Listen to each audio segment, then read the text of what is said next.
Oh my God, I get chills every time I watch that. Every time.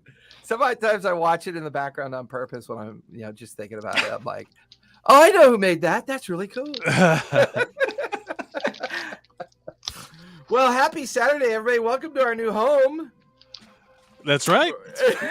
We are in a new place now. Yeah, we are joining a schedule of Monday night Pike's Promise, Thursday Lawfully Chaotic, as well as Saturday the Greying Wildlands. We've got some other ones coming up pretty soon after Thanksgiving. I think we'll have at least 2 new games that will be broadcast through here as well to share our journey with everyone. This is also where hopefully we'll get together after the holidays and kick off our new campaign, or we could kick it off after today. Who knows? We'll see. We'll see. We're all going to die. Berry bot gives me a very scrutinizing look. I am giving you that look. We're all going to die. But it's going to be fun. Fun as a toothache. Remember, guys. Yeah. Cannot put this toothache down or whatever. Just can't stop. Just can't stop the toothache. Just can't stop. Well, I should stop. OMG. Just pulling up my notes because I know we did a lot last time. A lot. Now I think about it. Don't you make fun of my horrible singing, Mira. I see you laughing at me. No, it was actually really beautiful. I had to just, yeah, I saw Keen put down her vomit bag. It's okay.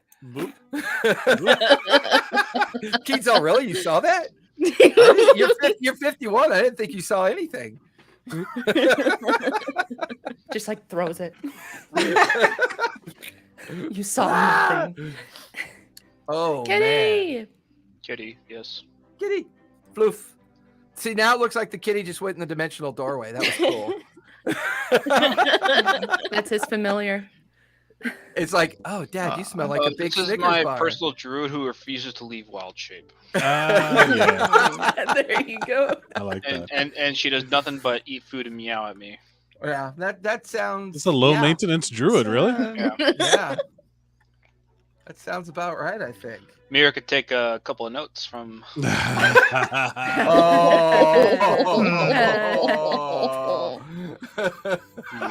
All right. All right, Gork. You big, funny, silly person. Who's the best druid? Yes, you are. You're the best druid. Oh my God, I am so unprepared for today, guys. I had such a week. I must have written about 32 hours of training documentation since Monday, and I was just hammering at it. I was just hammering at it, and it was so like it's invigorating. And then I finish, and then I have a conversation with the peer group to do some review with it, and they're like, my senior just started laughing. I go, well, is it that bad? I'm sorry. I thought this was the direction we wanted. He's like, no. He's like, I didn't think you were going to be done until December. Whoa. You better be careful. You gotta start the. I know. And that's what later on Randy pulled me aside into a TeamSpeak room, and he's like, hey, Jay, you're making us all look sloth. You're like, dude, you're nailing it. You do not need to go at this pace. And I'm like, I know, but my work ethic doesn't really know a different pace. So I'm really kind of in a challenged situation right now with that. So, oh man. All right. So what did we do last time? You did a lot, but you actually did a lot in the sense that you guys broke up into small groups. Wait, Right. what? We Yeah. for a little bit. We didn't like split at the end.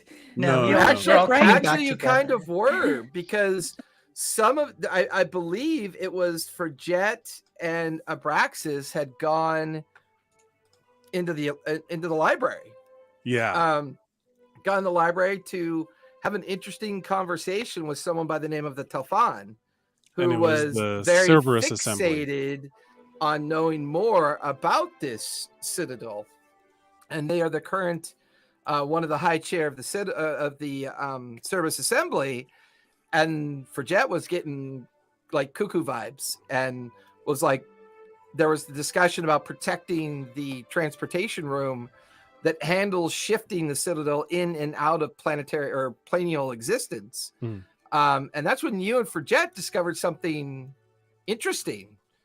During your time in the 8th level of hell, you guys had a time dilation of almost 2 weeks, and that during that time, this space that you were in, or that you knew as the Citadel, it revealed that its magical awareness was gradually healing itself and bringing it back into what its original form was, back in its heyday as being one of the many Citadel Arcanum cities that had hovered across during the period of Arcanum.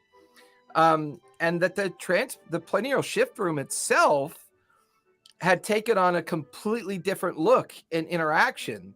The ruined space and the way it interacts took on more of a kind of like definitive form. Like the interior sphere of the chamber was more advanced.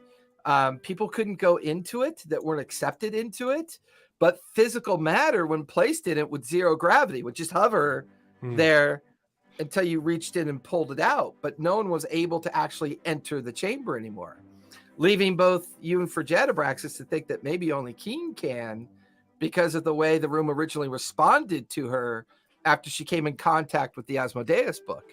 And clearly connected, like locked in or like linked with stuff. Yeah, while Mira and Keen went over to the life tree or the Fey tree, over in the grove in the very center of the original group that you guys had been encountered with, and begin to prepare in anticipation of Tree Stride. And at some point, Gork was looking for someone to work on some of his equipment, and he went and collected, I think, your weapon, your Mastercraft weapon from the Run Forge Smith.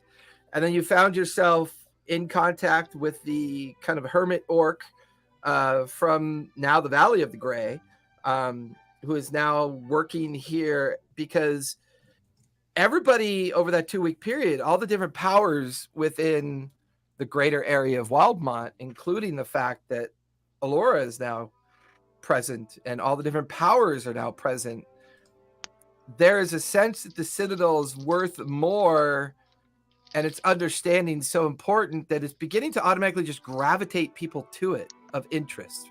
And somehow this hodgepodge alliance of people that you've already met or others that you're in the process of meeting are beginning to gather here for some unsaid reason or unknown reason. They're not really sure, but they're working on it. They know they need to be here, but it's almost like an undefined cause that only the 5 of you have clarity on, right? Having almost all the books, making the decision to tree stride back to where where'd you guys decide to go? You decided to go to monastery. Yeah, the Fridget's home. Yeah, it's the monastery some ways away. That's down closer towards where Keothi's, where Rorkspire used to be, but not quite over where Quiana's breach is. Down where they kind of all meet, where the land, the forest, and the mountains all meet in this deep recess of a valley where she's from, the Truth Seeker Monastery. Yeah, it was supposed to be a tree stride to the Red Pony. Yep, to the Red Pony. Oh, that's right, to the Red Pony of the Rorkspire. Yeah. And then about a day's journey by foot to try to reach the Valley of the Truth Seeker and make contact with the monastery, talk to their council, understand where maybe that other book might be, and see if Fridget could somehow gain access to it. And this is basically the journey home to a certain degree. So I know Mira and Keen were over in the Grove. Fridget and Abraxas are in the academy. Gork is out and about trying to find out if he could get more of those magical crystals or magical charges. and he was on his way over to have a conversation with Krennic, the captain of the guard, who is also in charge of kind of securing all of Reddit Carr's leftovers that were left behind down in the excavation site that she was working on. Meanwhile, Keothi is still in her bubble. You guys had that time interaction with her as well. We did a lot last session where you finally discovered that there was less about her being in a globe of invulnerability, but realizing that the globe effect was an effect of her possibly being in a time loop amongst thousands of different possible outcomes. Yeah. Yes. That's what I saw through my vision, but we have to find right place, right time for her. That's in both senses. Yeah. One moment. Yeah. Uh-oh. The Doctor Strange. Of the 14 million. Yeah. One. She has her finger One up. moment. We saw it. We all saw it. It is. How great would it be if you look at the frozen orb and she's just there like this? Like she's just there like. What does this mean? Or she's holding up the book with it being open and she's pointing at something with her middle finger. How great would that be? Anyway. So with that, it's now the afternoon. Most of what took place was morning and mid-morning activity. It's now the afternoon. Keen and Mira are over at the Grove. Forjet and Abraxas up in the teleportation chamber, and Gork is out and about finishing up his attempt to secure some more of those crystalline structures that Reddit Carr had found down below in the excavation site. What would you guys like to do? Right. We're fully rested, right? Like we don't have any, we haven't really done not done any. Well, some of you have taken damage from the interaction with Keothi's time stasis. That's true. Yeah.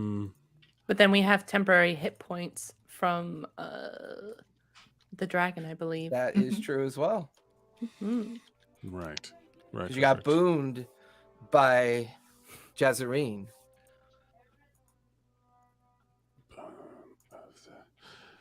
Is that also there's something in my inventory called Boon of the Everlast. Is that that's the one of the things, right, that we got? Okay. We're juiced up and we are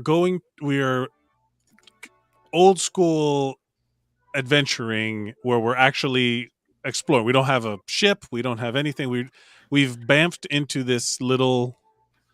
Well, we haven't bamfed yet. Not yet. Oh, we're waiting for all you guys to come meet us. Yeah, I think we should. I thought we had done. Yeah.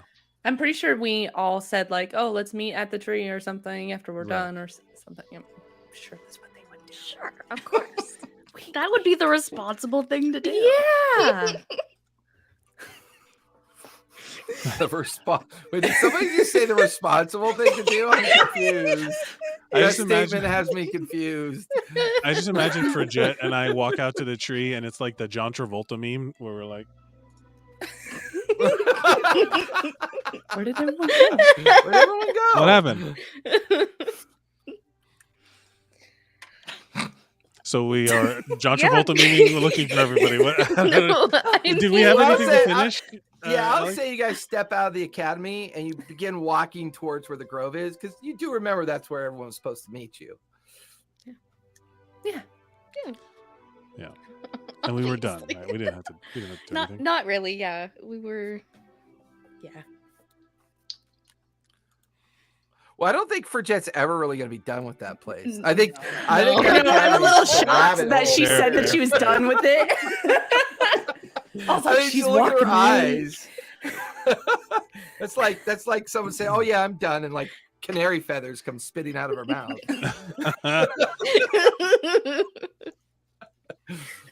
So Gork, you make your way over to the armory, and you have an interaction with Kenrick. He just kind of looks at you and goes, I've got everything she left. I put it all in a small box. It really wasn't all that much.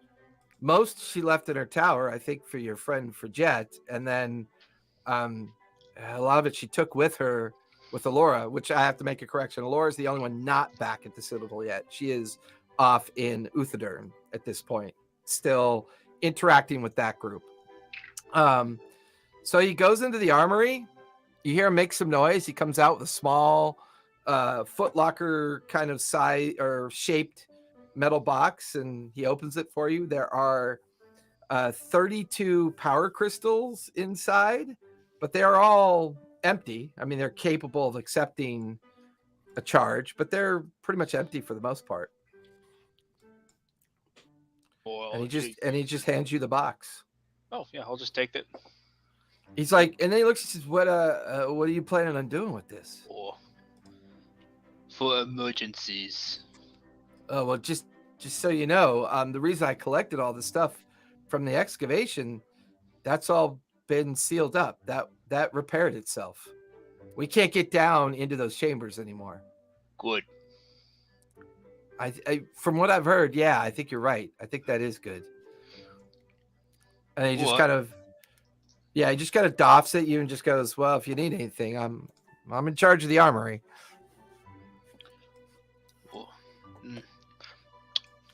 I'm gonna go back to the crazy orc. Okay. We'll say he's had it long enough to make the refinements to it.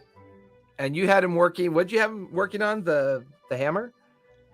The sword, the great sword. Oh, that's right, the sword. He said he needed to prepare for it because I expected just to put it in a machine, and I didn't really thought through what I wanted. And have one of the tables do the work for you. Yeah. I'll say, as you approach, he's already kind of like out front of his like little kind of makeshift little tinkerer's shop that he's just kind of, it's almost like a traveling kind of hodgepodge of remnants and gear. And like, he's actually already out front and he's got the sword kind of laid out on a table. And you can't help notice that as you approach now, the sword has a strange vaporous glow to it. It's almost like the metal of the blade is liquid when you see it. And he kind of sees you, goes, hey, listen, you know, I'm not perfect. I do my best. What'd you fuck up? Well, it's not, look. I put together an idea of what I wanted the sword to do for you. I had it all in my mind. It turns out the components I was using weren't quite up to the task. But luckily, don't get me wrong, the resilience of this sword was perfect. I mean, it really kind of helped me recover on some of my effect. But yeah, so I built you a smite weapon. I hope that helps. Do you want to know what it does? Yeah. Okay. Well, seeing as how what we've been running into, this particular weapon is only good against demons, devils, and fiends. If you're fighting creatures like that, you get a +3 to hit and a +3 for damage. And it has what's called Radiant Banishment. On a critical, they have a DC 18 or be banished for up to a minute. Unfortunately, it's not powerful enough to keep them banished. That's more wizard spells. I can only give you the proc of the weapon to give you that ability. I'll give you a minute, at least. And it's not precluded to one at a time. So if you're having a particularly good day where you're doing some particularly well hitting, I think it'll come in handy. It does a normal 2d12 slashing damage. It also delivers 1d12 radiant damage. But it only has that effect on those type of creatures: demons, devils, and fiends. And infernal. Those are the only 4. He geared it specifically towards that. Oh my god. I got a question for you. Yeah. Could you do the same for, let's say, angels? Well, that's kind of a dark question. What's wrong with angels? Aren't they supposed to be on our side? For now. I do not have the material components for celestial weapon making or enchantments. Those are extremely rare and difficult to have. One of the things that you would need in a great abundance of would be either planeteer skin or celestial feathers. I would need... Can be done. Well, I can certainly try. I've never actually tried to make anything of that particular... I did make something called the brand, but that was more of a design for a paladin to use in combat. I've never actually thought about constructing anything to wage war against the Celeste. Why do you ask, Gork? Well, if Grump ever finds himself at odds with another god, I will be there. And I will slay it. You know, you make it sound so easy, Gork. It actually kinda is. That's kind of badass. That's cold as fuck. Like, the old orc right. hermit just cackles like the wizard from Conan the Barbarian. Just it just kind of realizes that you're probably just insane. But when two crazy people are together, it's a party. Yeah, there you go. I'll just see that. Thank you. It does require attunement, my friend. Well, it won't be an issue. Take care. And he kind of waves you off, and he just goes back to tinkering, working on his gear. You eventually make your way over to the grove. You eventually I will be looking for Mira because I do believe he said he had something for her. Yep. You do have one of the little puppetry items that he gave you. So I'll say you make your way over to the grove because Mira is supposed to be there. Mm-hmm. And on the way over, you can see Abraxas and Frigette approaching the grove as well. It's now mid-afternoon by the time everyone gathers. But you're all together around the grove tree. You can see the outdoor setting nearby where they would hold council. You can also see all the totems and all the markings of the people that have been laid to rest at the base of the Fey tree. What would you guys like to do? Am I there or am I not there yet? Yeah, you guys are all there now. Mira? A crazy old bastard from the valley had something for you. For me? Yeah. Now hold out the tree. What was it again? It was like a little puppet. Just like a little toy puppet. Oh. That's very thoughtful of him. It seems to be made of bronze and copper and like little bits of silver and gold. As you look at it, there's a small stone in the chest of the device that looks like it could be invoked. There's little scrawlings of arcane runes going throughout the small device. And it's got a bit of a weight to it, but you can hold it in one hand. It's currently maybe about 18 inches in length. It just kind of holds in your hand like a little toy metal puppet almost. Oh, that's very interesting craftsmanship. Thank you. I wonder how you turn it on. And she'll like poke at the crystal to see if anything reacts to it.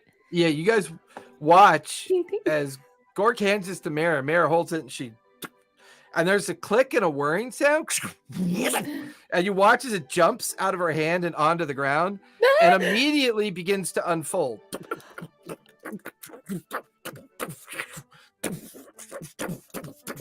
As this 8-foot tall golem stands in front of you. What? And as it stands there just kind of swaying a bit with its massive size, you see this like elongated flatness of where its head should be is just like this crystalline kind of like structure in its face. It starts to pulse. Hello? Hi. I believe I belong to you now. Yeah. Yes. What should I do? And it's kind of like moving around, looking around. Looks at Gork. Shh, is he bothering you? No, everything's fine. I'm just a little bit surprised. Why are you surprised? You fit in the palm of my hand, and now you're... Yeah, my name's Stomp. What's yours? Stomp. My name is Mira. Please and don't... it's like huge form kind of like shifts. And you can see his feet kind of slowly sink into the ground. And then he leans down and his faceplate is like inches from you. Good to meet you, Mira. And he bends back up. And you could hear dozens of winding like noises inside of his chest. You know, like these gears that are constantly whirring and moving. Are these your friends or are they bothering you too? Yes, these are all my friends, and they could be your friend as well. Everyone? Okay, if you say so. Stump. You were a doll and now you're a giant golem. That's cool. I don't know what a giant golem is, but it sounds okay. It's cool. Can he go back to compact form, or are we now lugging a giant around? Well, hold up. Oh, Stompy, what can you do? What can I do? I don't know. What would you like me to do, Greenskin? He makes complex rhythms from garbage, like that Broadway show Stomp. I don't know. I've never been to the city of Broadway. How about, can I sit on your shoulders? Get out of town. You'd love it. How big are his hands? As his hands come up, you realize that they're like he's not symmetrical. Like his feet and his hands are big, like they're huge. While his body mass is he's 8 foot tall, but he's also about 5 feet wide. His hands are like elongated levers used to grasp. And you watch as he reaches over and he picks up like a 500-pound rock like it's nothing. Is this what he means? And then turns around and throws it. Don't throw it! And as he throws it, just...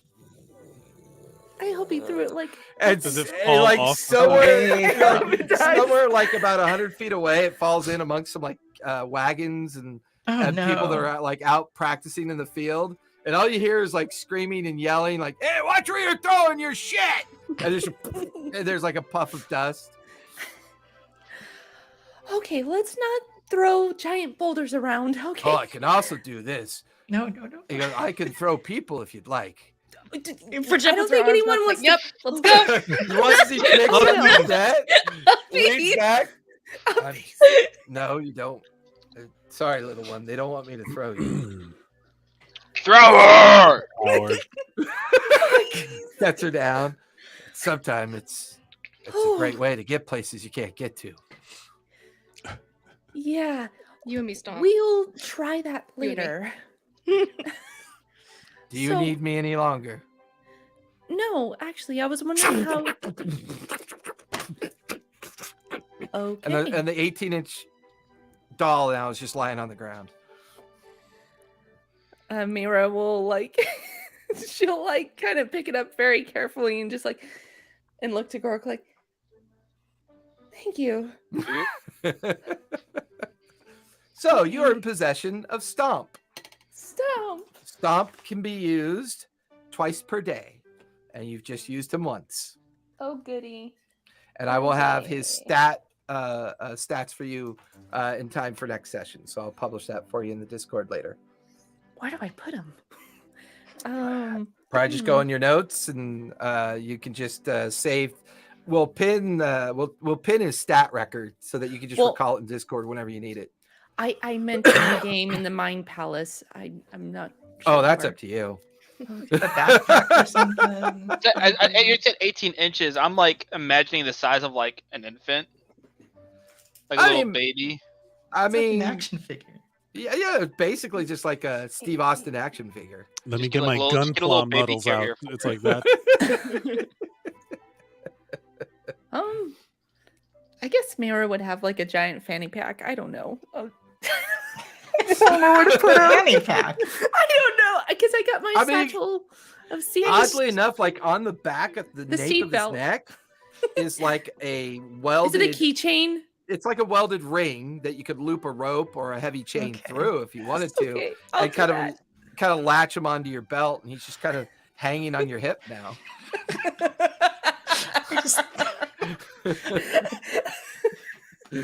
Or you could get a baby Bjorn and just.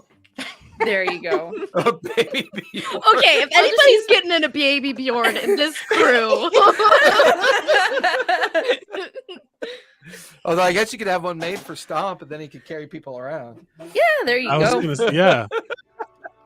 We're missing the Big Hero 6 scenario that's possible with us piloting him from his back. Like, wait till that motherfucker starts flying. We're gonna make that guy fly. Falling is a form of flying. Just one direction. Control. Yeah, just one direction with style. Yep. Well, the tree is ready. We're ready to go. Did you guys get everything you needed? Mm-hmm. Oh, I think there's a yes. I will brief you on all that's going on in the library as part of the traveling. So we will let's get a move on it, and we'll bring you up to speed as we move. All right, let's get ready. And Mira will go up to the tree and kind of like draw a line with her staff, and it will be like a glittering gold line, and then it will just like open up like a door. And all right, guys, this has to be really fast, so we gotta go right now. 1, 2, 3, go! Yeah. Hing. Quickly. Expeditiously. You guys watch as Mira brings up the staff, draws the invocation, and you watch as this 7-foot tall, 3 foot by wide, like tear in the tree begins to form. The moment it forms, everything around you gets dark. You watch as a strange darkness begins to seep out of the invocation that she just did. What? Mira, I need you to make an intelligence save. No. Wait, what? Invoke. No, we're just traveling. You get a +3 because I'm there. This is supposed to be a fast Constitution? travel situation, not. No, I need you to make an intelligence save. Make sure to add 3 because you're within 10 feet of me. Okay, never mind. That's not gonna help. I should have rolled with my dice. You should always roll with your dice. I'm going to. Which one is it? Hold on a second. Which one of my things is it? I have too many things.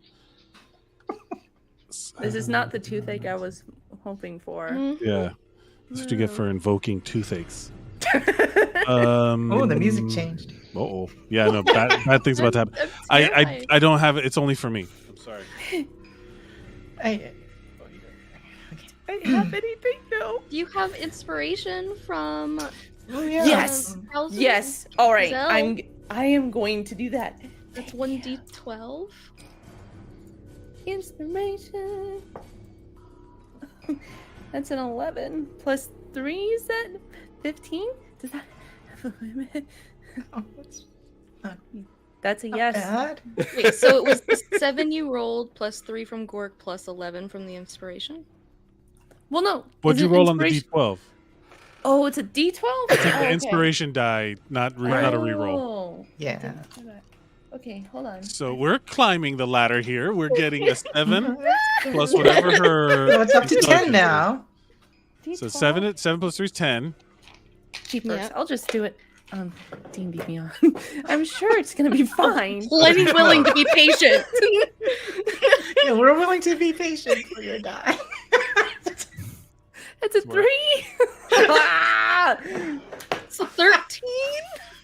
Did You you add the watch 3 for me? as this Yeah. darkened hand comes jutting out of the tear that Mira creates, it just floats there for a moment, and then it backhands her Oh. across the that front. is rude. Take 31 points of force damage, and you May watch I- this form begin to move out of the base of the Fey tree. I would You like watch to... as the light all around you suddenly begins to darken, and then you can hear chattering and chittering creatures moving in from behind the creature that's currently floating out. It's maybe 12 feet tall in black and blue, kind of like dark light, a purple face with these bright blue effervescent eyes, and these many like armed creatures carrying lanterns kind of stumbling out behind it.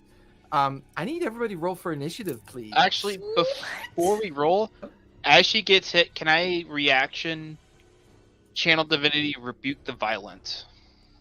Yeah, does that give her a save? No, what it does is if a creature attacks another creature within 30 feet of you, that creature has to make a wisdom saving throw of 16, or it takes equal amounts of radiant damage. That is a 19 on the wisdom save. So it takes half of 31 radiant damage. Okay. Dope. That's Let me awesome. clean up my board from the previous. Let's go ahead and roll for initiative, and then I will organize you appropriately. Oh boy. Let me Boy, grab oh my boy. dice. Boy. Oh boy. Let me get rid of that. How dare they backhand my druid? The disrespect. I know. Let's see if Ooh, nice. green die. Oh will bring wow, luck. Tailspire. Ooh. It's been a minute, y'all. Yeah, It has it's been a been. while. Oh, I've totally forgot to remake Cork. Oh, you don't have my updated for Jet. I'll get that to you. Yep. I've got the new Abraxas though. Yeah. Hey, My- Mira's there. My wings have now fully incorporated into my Oh, yeah, look form. at- Cool. So Oh, it's so cool. with that, Braxis, what'd you get?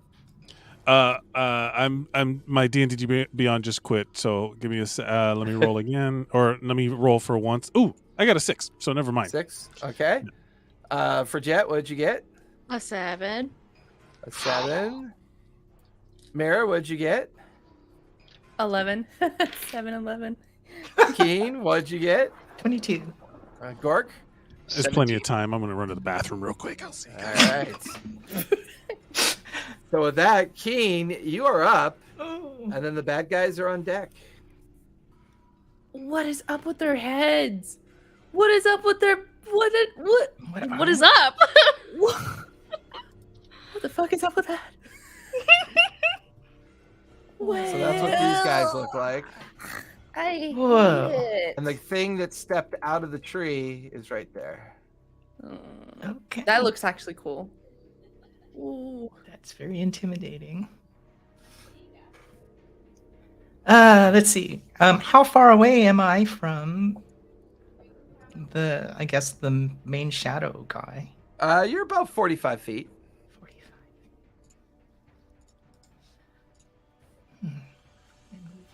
Only 30. All right. I guess.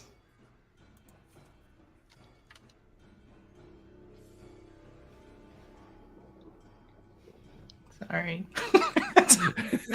Like, Take your I think I time. want to sneak attack, but okay. I think I have. It's been a while. Let's see. I have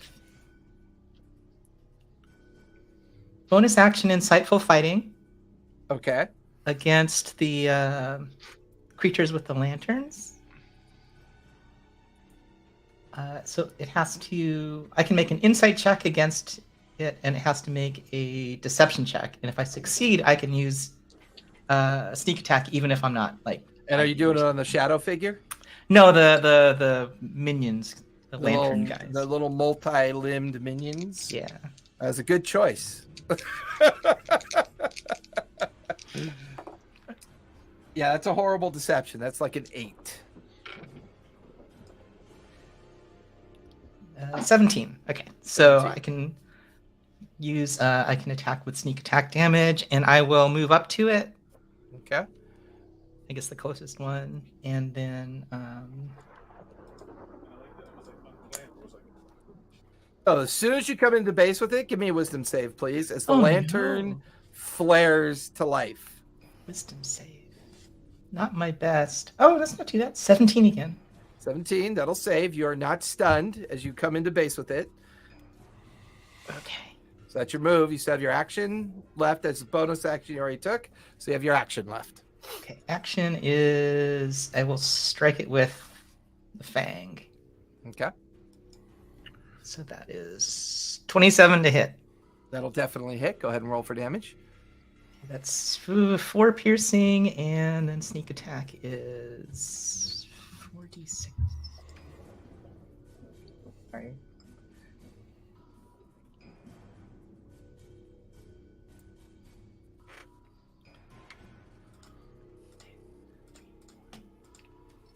Four d6. 15. 15. Sneak attack. Nice. Okay. So you run up to it. You cross through the beam of light that is casting down towards you. As soon as you get into base with it, for a moment you stare at the light and you're about to just kind of go docile looking at the light. But then you kind of shake your head, push through, and you strike with Fang. And you feel it pass through gelatinous, like flesh-like surface.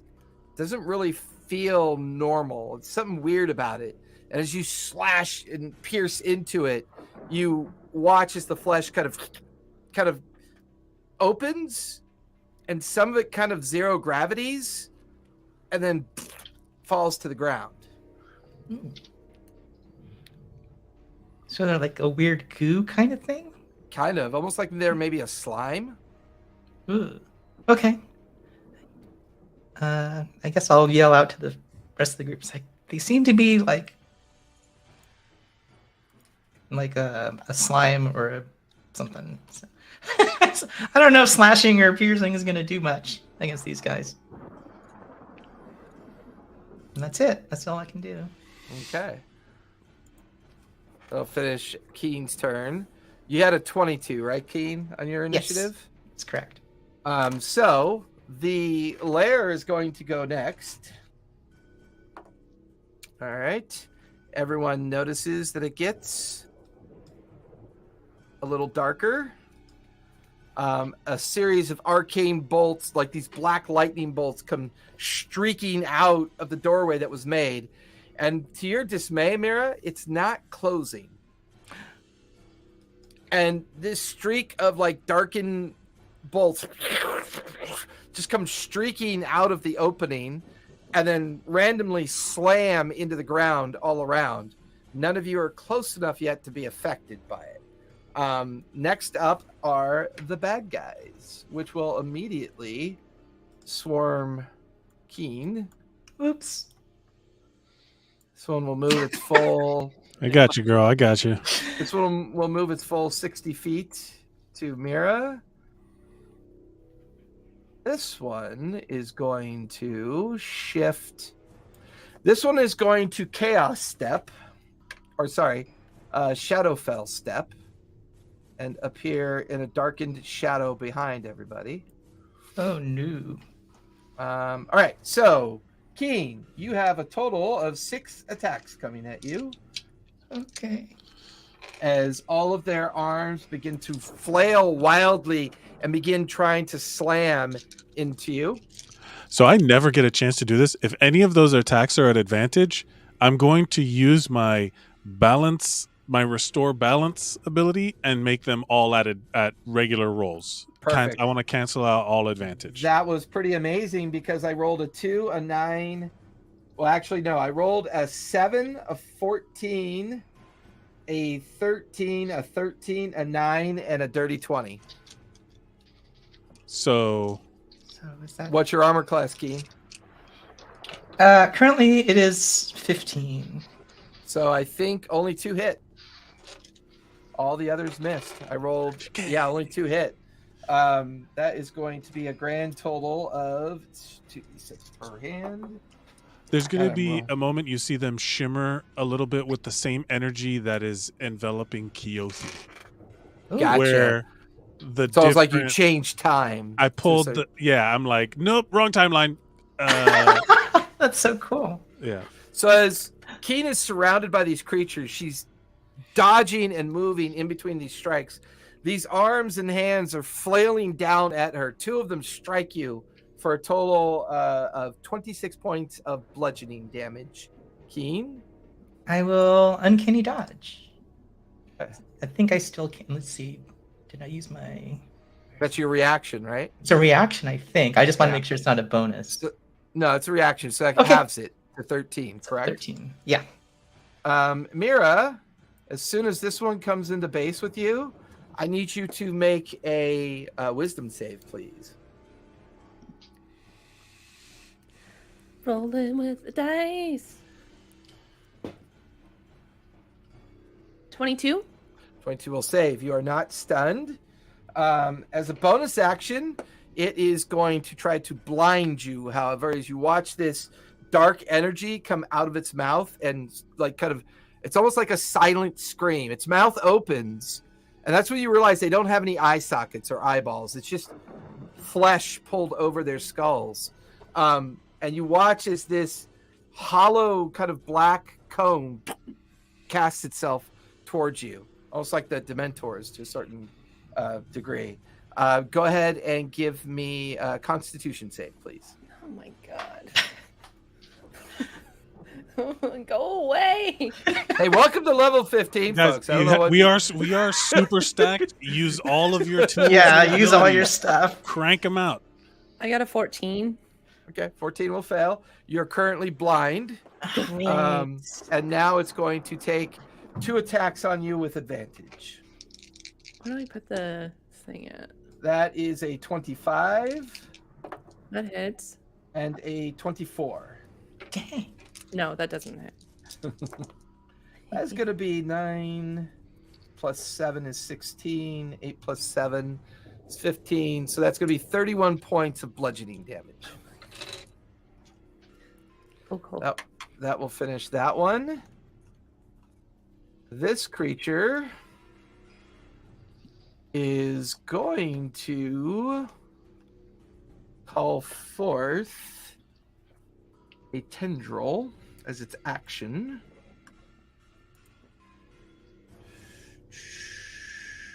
I don't think. Yep, there it is. Mayor's just gonna call it to everyone. I can't see. You watch right next to you, Abraxas, as this tendril comes shooting out of the ground, and it goes to grapple you. It leans out and goes, tries to grapple you into the tendril. Go ahead and give me athletics or acrobatics to contest it. Unless you got something in your secret sauce to react. You're saying so? This is trying to grapple me. Correct. Yes. Okay. I am going to roll my what is that? Acrobatics, I guess. None of which I'm actually proficient in. So here we go. All right. Do I have anything that gives me advantage? No. Okay. You can do it. 21. Yes. All right. Let me roll for the tendril. That is a 26, unfortunately. I rolled really good on that one. Is there anything you could do? I know you used your reaction already for... Yeah, I have. If you're rolling a save, you get +3 from me. Yeah, that's It's right. still a you got the 20. It's still a 20. No, it's not a save. Wait, so it's an acrobatics check?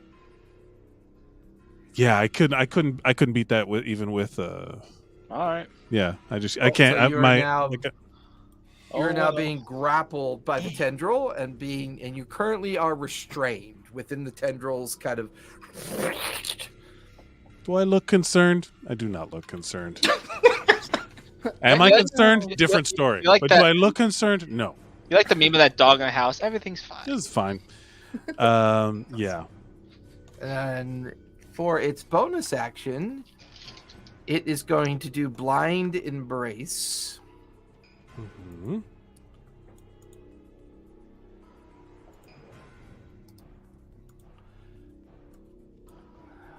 Oops, that's right. I've got to actually put it where I want it first. I keep trying to grab your camera to turn it and see.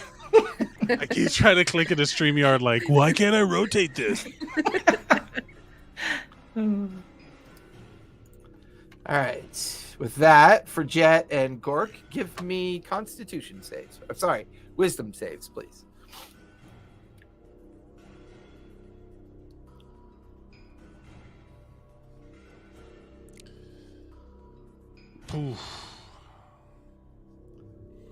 What'd you get for Jet? I'm gonna use my inspiration. Hold on. I am also going to use my inspiration. Oh, Okay. no. Oh my god.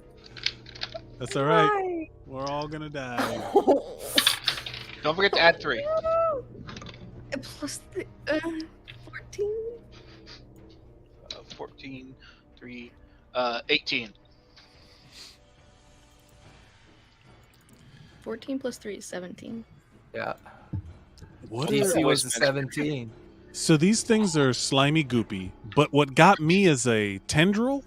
Yeah, that the creature summoned into existence. You're talking about the shadow thing. Yeah, that the shadow big creature bat right there. thing behind me. Yep. Yeah. And fortunately for Jet and so for Jet and Gork, this orb expands around where you're standing, and it creates like a darkness, like this sense of like permanent darkness. But you feel like a resistance to it. You kind of like you wave in front, and you manage to resist the effect of this thing as it dispels around, falls away around you. I just want to point out that if I didn't have that inspiration, I don't know what the heck would have happened to me. I'd be screwed. That's for sure. So with that, the bad guys are done. Gork, you are up. Oh. I will.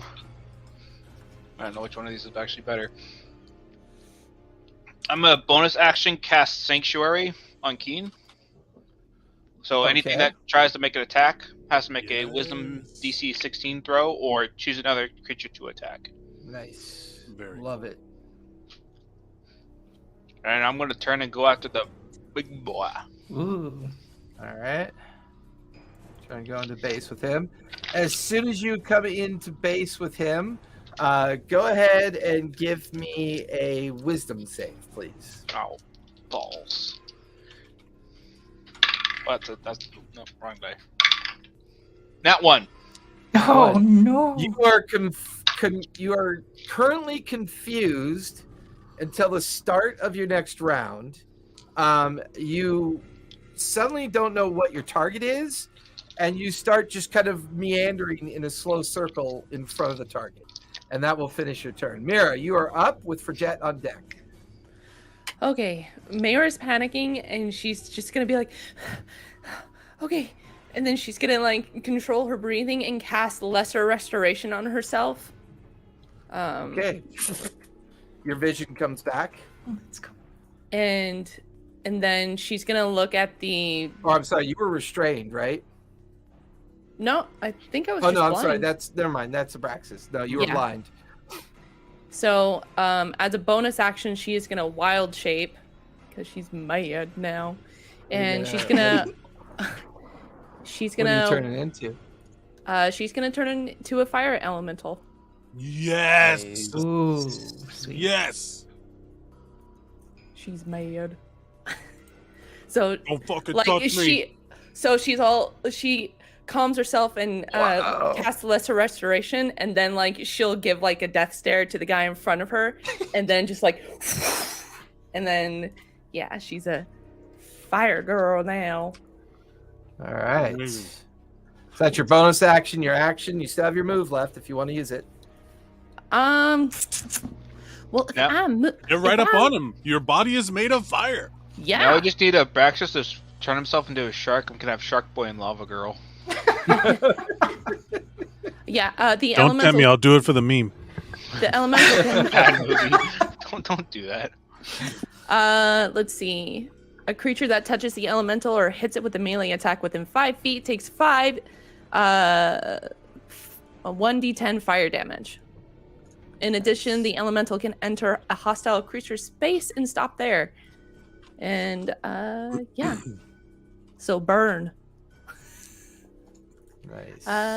So In their space, like Yeah, so if he Um, Whelm just stands them? there, then yeah, if I still stand take there, damage. people get burned.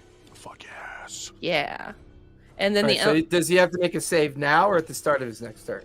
see, I need to pull it I up. think in he's got to D&D. make it now, right? Because he's in base with you. Here, hold on. I don't think is it a save? I think you just I mean, just because eat yeah, they just take it. All right, roll for damage. Go for it. So it's 1d10. And I need you to roll 2d10, please, as they are vulnerable to flame, as everyone's about to find out. Are they now? 13. 13. Nice. I need to pull it up on D&D Beyond really quick. Grr. Hard to believe all that took not even a full round yet. Well, you pushed her into a corner and she got very fiery. That's All fair. right. So I think what's going on around her? So, yeah, because you still have your move, right? Yeah, I still have my move. So you can see to your right, Abraxas has been restrained and grappled by this tendril that's been summoned up. You watched as a dark orb was cast down by where Fridget and Gork was, but it then immediately dissipated. Gork turned to attack the creature, but now he seems confused. He's like wandering around, not sure what he's supposed to be doing. Fridget hasn't reacted yet. Keen is currently surrounded by 3 of the other gelatinous creatures with their multi-limbs at the same time. And how far away is the tentacle thing from me? It is 10 feet away from you. Okay. I want to get in between both the fire thing and the tentacle, so that way the tentacle can also take fire damage. And Where do hopefully- you want to move to? Like, well, actually, No, I'm not going near him. No. Yeah, right there's fine. Okay. chicken. So you will take an attack. It will take an attack of opportunity on you. Okay. When they attack, it is- takes damage though. Oh yeah. That'll be 6 plus 7 is a 13. Does a 13 hit? It meets it. Okay. So go ahead and roll 2d10 for it to take damage, and it is going to also give you 14 points of bludgeoning damage or force damage. Oopsie, hold on. Or no, bludgeoning. That's right. 2d10. Bludgeoning damage. That's an 8. And then you said for how many damage? I need to pull up a calculator now. 14 points of bludgeoning damage. All right. And then I have 1 of 2. Minus 13, you said? I'm sorry. Say that again. The damage? 14 14. points of bludgeoning damage. Okay. Ah, Jiminy Cricket. Okay, we're good. Now finish Does Mara's it- turn. Does it let go or anything?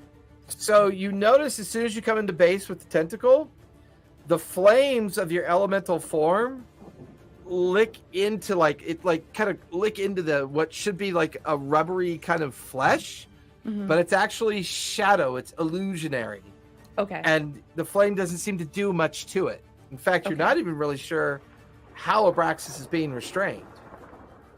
Interesting. Okay, that'll end my turn. Okay. I believe, Fridget, you are up with Abraxas on deck. Okie dokie. So when Keen tried to attack the lantern guys, was she able to do any damage, or did she just pass straight through it? No, she did Because some it was- physical damage to one of them. I mean, Fang did a little bit of damage. It's just the damage just looked very weird and odd. Then I'm gonna go ahead and go in that direction. Towards Keen. Yeah. Okay. Um. That'll get you to right about there. 25 feet.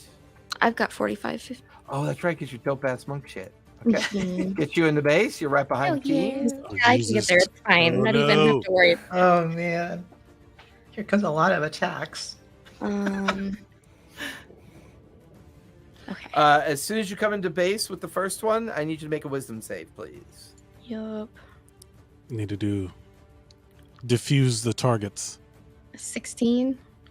16 is exactly the DC for the lantern effect, Woohoo! as you are not stunned by the lanterns. Okay. And then I'm going to use my attack action to swing. I want to try to like go through its arm because it's gelatinous and see if I can like detach its arm that's holding the lantern. Ooh, go for it. Good idea. 24 to hit. 24 will definitely hit. Roll for damage. 15. 15 points of damage. Mhm. So, and you're using your staff, right? Yes. So as you bring the staff down and it hits what should be a joint, you watch as it passes through it, shredding the gelatinous material. They're like what should be like meat and bone is just flesh and bits that are zero gravity now. They're just floating there.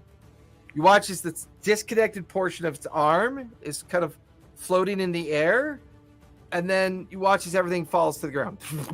The lantern side on the ground. It's just a stump as it rears back, and that's when you realize when it tries to scream, there's tendrils of flesh connecting the upper and bottom lips. So when it screams, it's just doing the Matrix thing with its. It can't really utter any sounds, and then it just like silently stares at you with this blank face.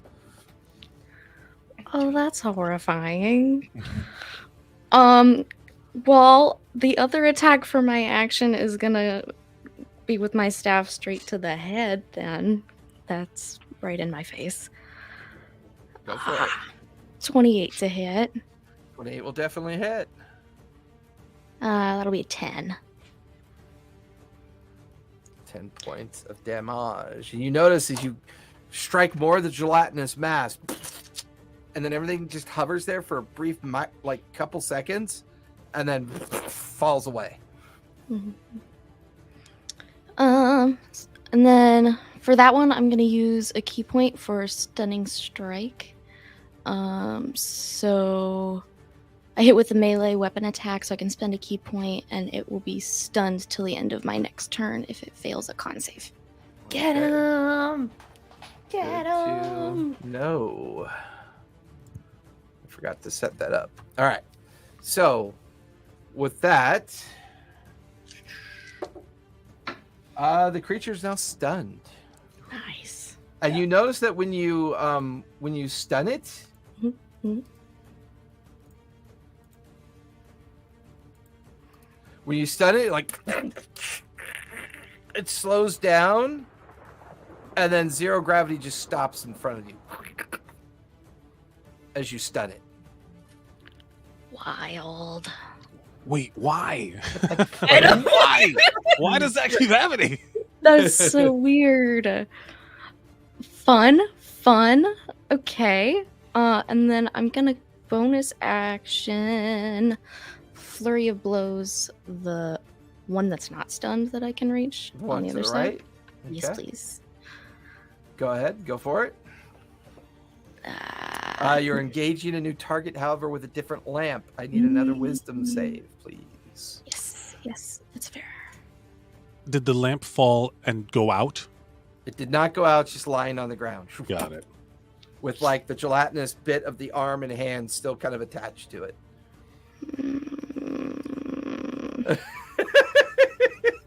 Forget.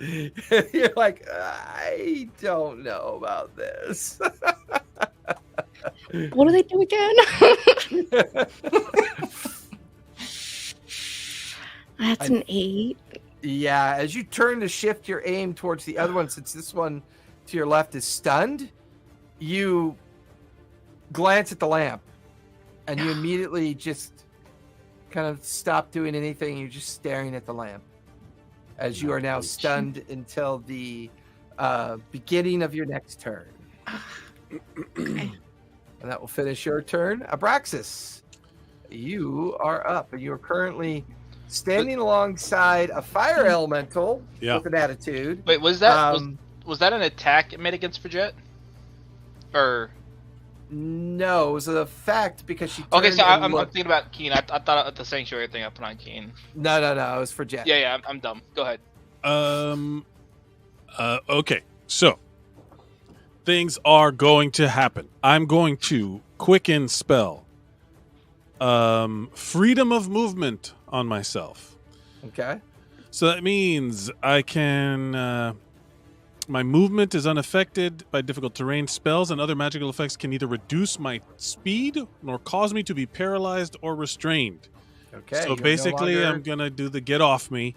Yeah. And I'm going to flicker out of time, and then I'm going to kind of shoot up and away from that big.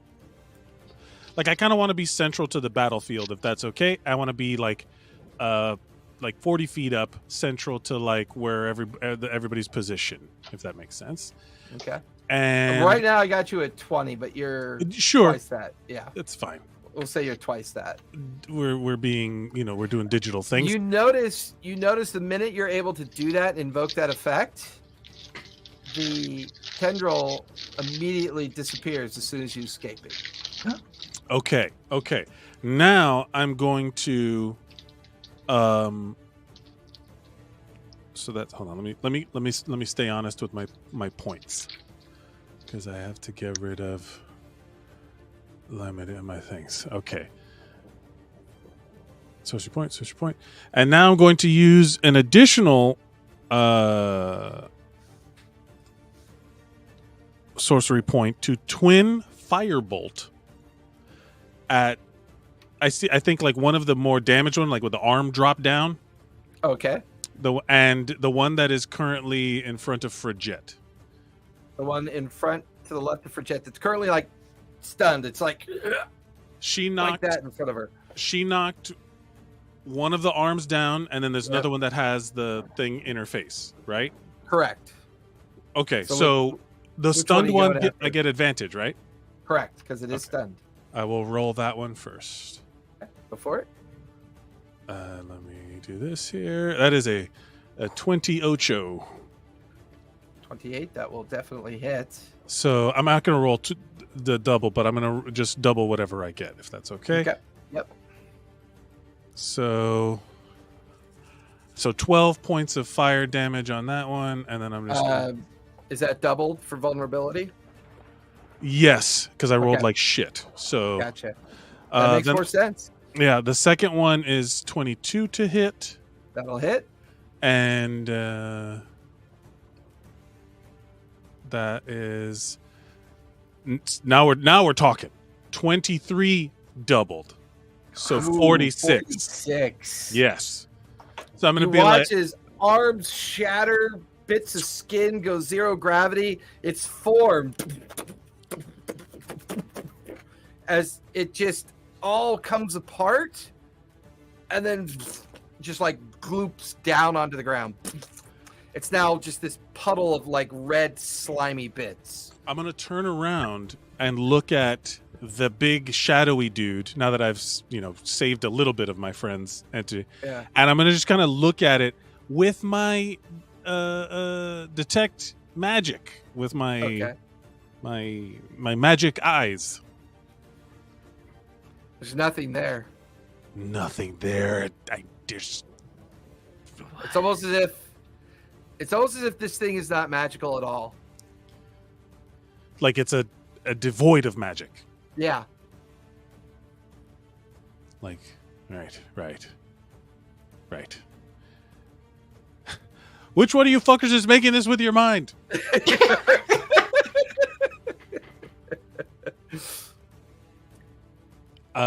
No, and that's it. I mean, I don't want to get out of too much position for anything, because I would like to actually, if I could stay within. I guess I'm too high.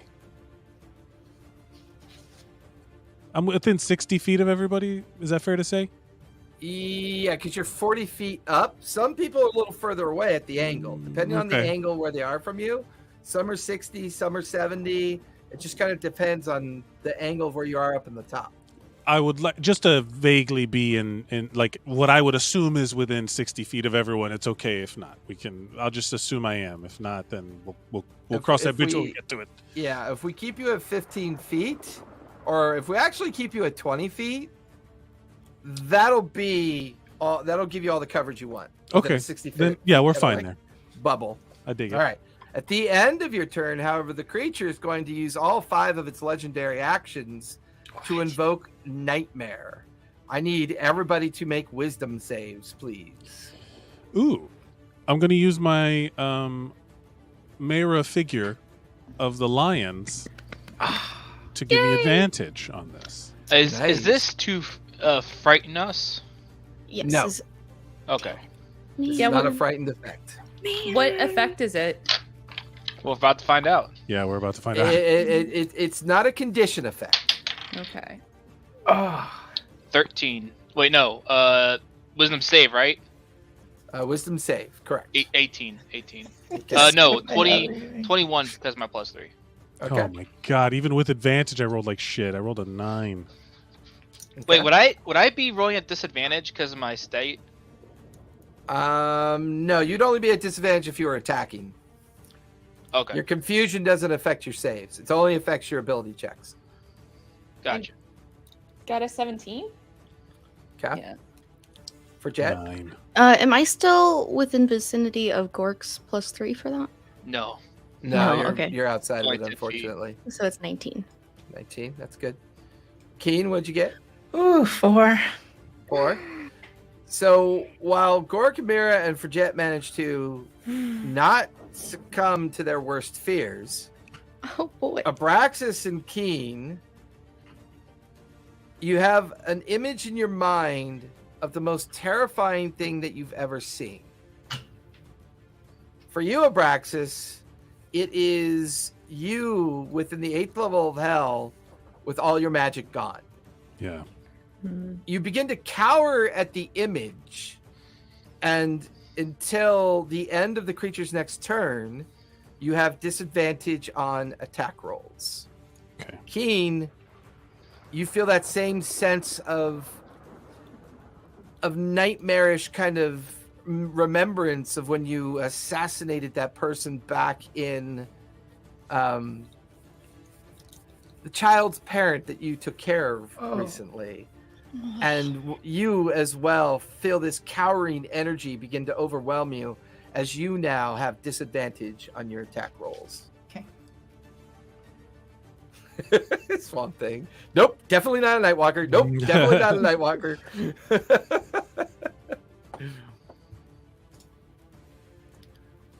All right, so that will do his legendary action effect. Abraxas went. We're at the top of the second round. Keen, you are up with the lair on deck. Okay. I'm going to use 2 sorcery points to do quicken spell. Okay. Or if I can find my sorcery points. Where are they? How tall is it's under limited use if you want to under actions, limited use, or features and traits? Yeah, I got it. Okay. And I will cast haste on myself. Okay. So that gives me 2 actions. Now. That gives you 1 hasted action. 1 hasted action. Yeah, so I have my 1 regular action and my 1 hasted action. So for my regular action, I will cast Mage Armor on myself to get my AC up.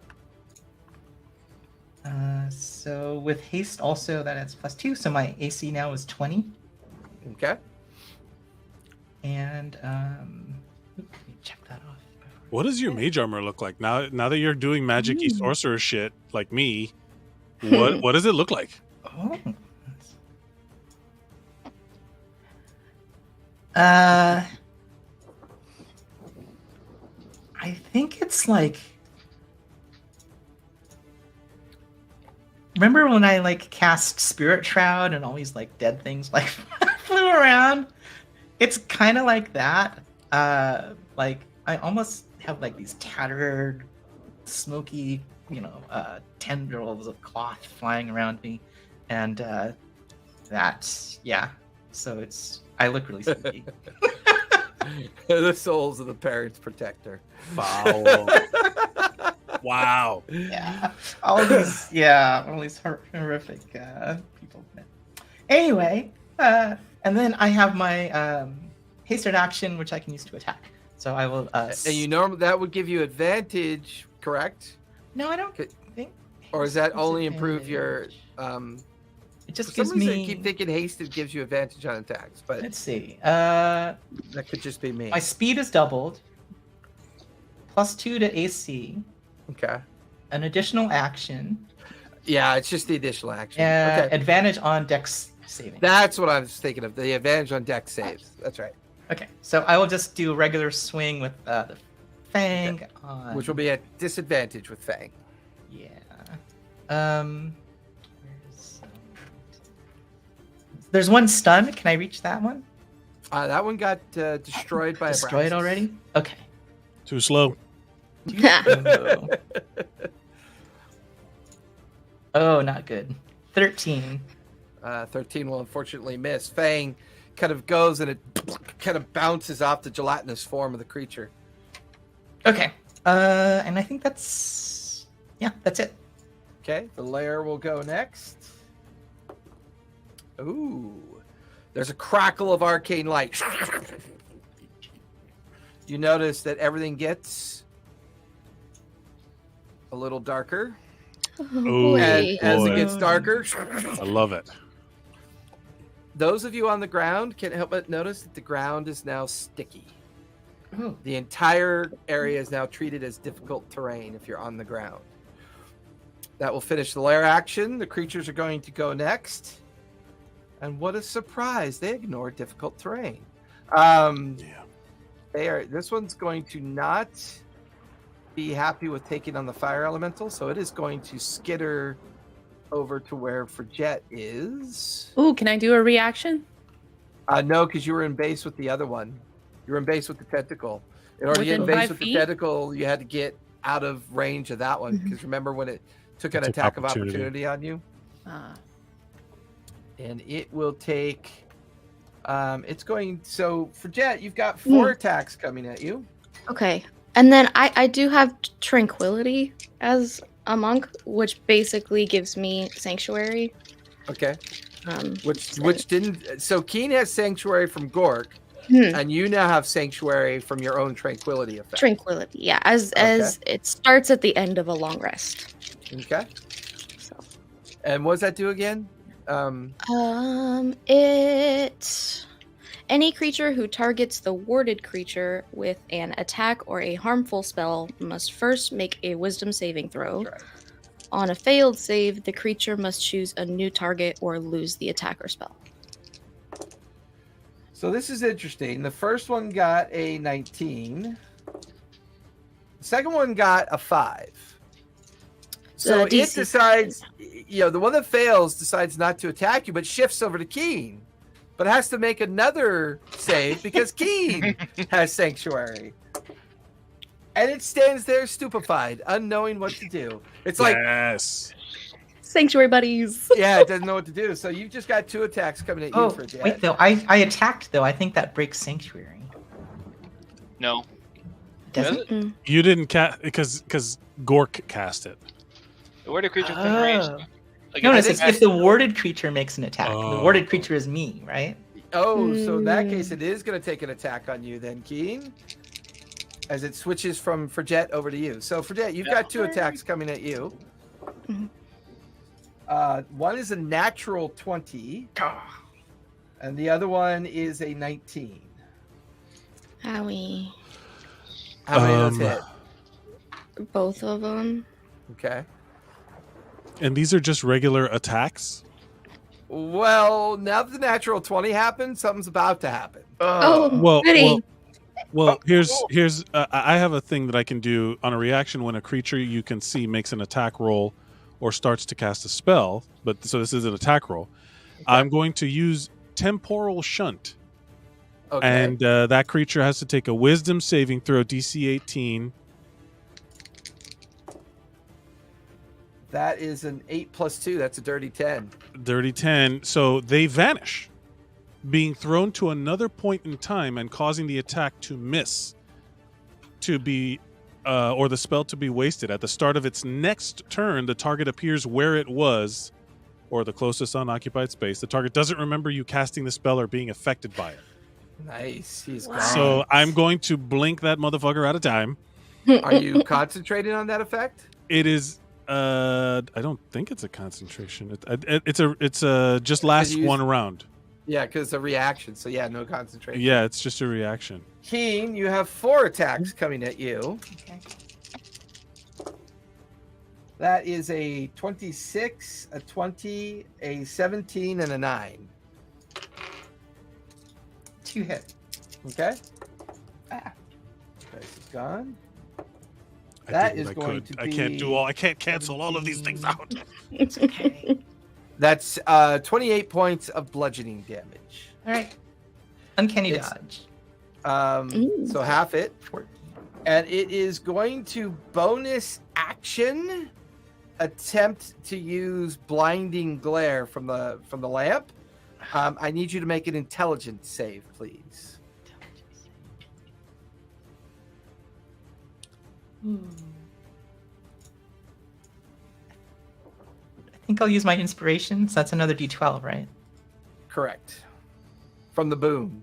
Yeah. Ooh, 12. So that is 24 total.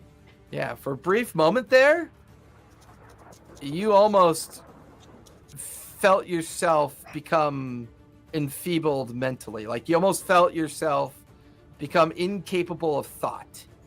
But then you pushed against it as the enfeeblement effect does not take hold.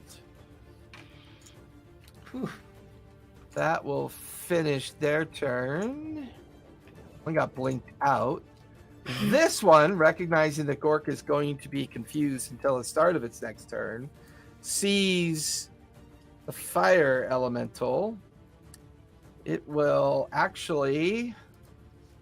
It's going to bonus action enlarge. Nice. Even bigger. Yeah. How tall would you say this thing is? Like how much space is it taking up? It's 25 feet tall right now. Okay.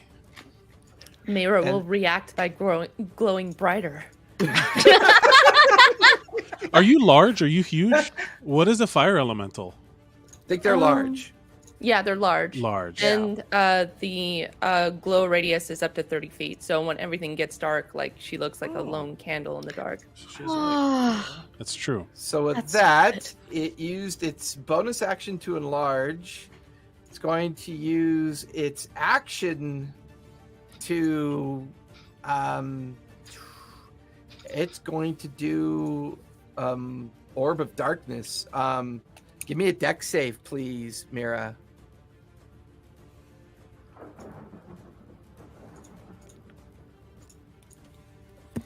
Ah.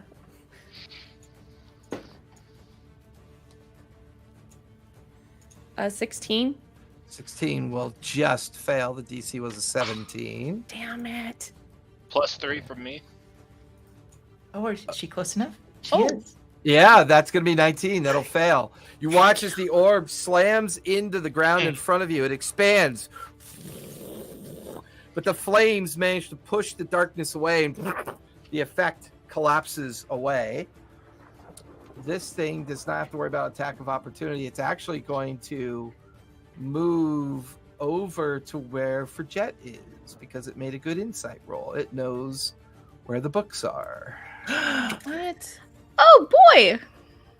And it'll shift over into this little escapade that's going on. That'll finish its turn. Gork, go ahead. Oh no, it only lasts till the beginning of your turn. You are no longer confused. As you come out of the confusion state, Gork, you look around. There's no one in front of you. There's a fire elemental behind you, which you suspect is Mira.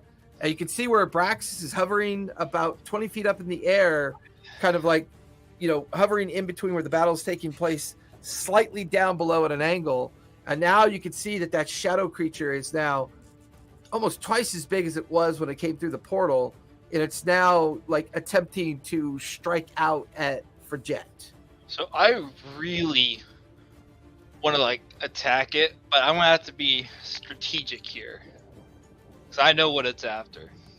This makes me sad. I am going to cast Resilient Sphere around Frigette. Ooh, nice. It's a Dex 16 if you don't want to get encircled, or you can just accept. You yell out what you're doing. Resilient sphere. Oh, I'm just yell at her. I'm gonna yell at her to stand still. Just stand still. She's stunned, so yeah. Right. Oh yeah. Yeah. I trust Gork. And well, since we're all describing how our powers look, my divine light. Usually, people think divine light is like yellow or kind of like bright, kind of yellowy. Gork's is kind of bright, kind of yellowy, but also very green, like a translucent green color. Because all of a sudden, Frigette, Yeah. you're just enshrouded in this translucent light. And you notice that as it enshrouds you, one of the figures attempt to react to it, and its hand kind of like buzzes off the surface of it. Cool. And then I will move. I will not move within immediate space. Oh fuck! I got the. So our movement is halved, correct? Halved, because it is difficult terrain. I am going to use my bonus action aggressive to run as far around to the backside of Frigette as I can. So that's 15 feet in that direction to the backside of that orb. So what's your total movement? Well, I'm going to bonus action aggressive, and I'm just going to use my normal movement, so a total of 30 feet. Okay. So I want to try and get around the orb and as close to one of those other creatures as I can. That'll get you right there. Not in base, but right behind the orb. Yep, sounds good. Okay. That'll finish Gork's turn. I'm basically using the orb as a shield from the big bad. Mira, you are up. Okay. Smart. That was a good move. So Mira is gonna look towards the crowd, and she's gonna make a wide swipe to the right, basically at the backsides of all the enemies, because she doesn't want to burn any of her friends. And What's your movement? the fire elemental has 50. I'll put you right behind So fast. there. So fast. Yes, and so they automatically take 2d10 fire damage. Oh, those two do. Yeah, go ahead, roll. I just imagine her fire creature doing the windmill punch attacks. Coming up behind it, like, ah! Not even yelling, just like the burning noise, and you just see like these two arms just doing like these windmill punch attacks. So I'm gonna roll for the first one. Okay. That's a 3, and the other dude. You rolled a 2 and a 1 on that one? Yeah. Not good. Is that double? Or whatever? Oh, that's doubled. Yeah. So that's a 6. Well, you normally do 1d10 though, right? Oh yeah, that's right. So you're rolling 2d10 because you're doing double. Yeah. And then the other one gets 13. Okay. And then Oh, I think they catch fire. yeah, they do. When they're in range, they catch fire. Yep.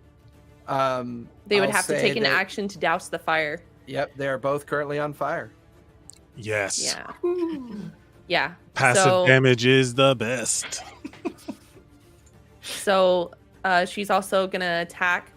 Elementals have 2 touch attacks, so she's gonna like do a haymaker on the one to the right to her. Okay. It's a +6 to hit. I don't know how to do this. How do I roll the punch? Unarmed strike? Attack. Oh yeah, sure. So that's an 8. An 8 to hit. Well, it says +6 to hit, and then I rolled an 8. So that's 14 to hit. 14's their 14. AC. So Okay. you'll just barely hit as your flaming haymaker strikes one of them. Okay, and then Remember, so you gotta roll with the fire elemental stats. yeah, so they get 2d6 plus 3 fire damage. So 2d6. So that's 4.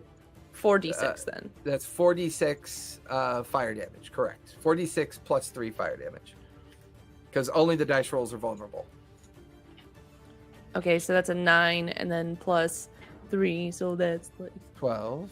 12. That's for the Okay. first one. And then, is he looking rough? Hard to tell. You've never seen one of these things before. Is he wailing in pain? if he had a mouth, maybe. All right.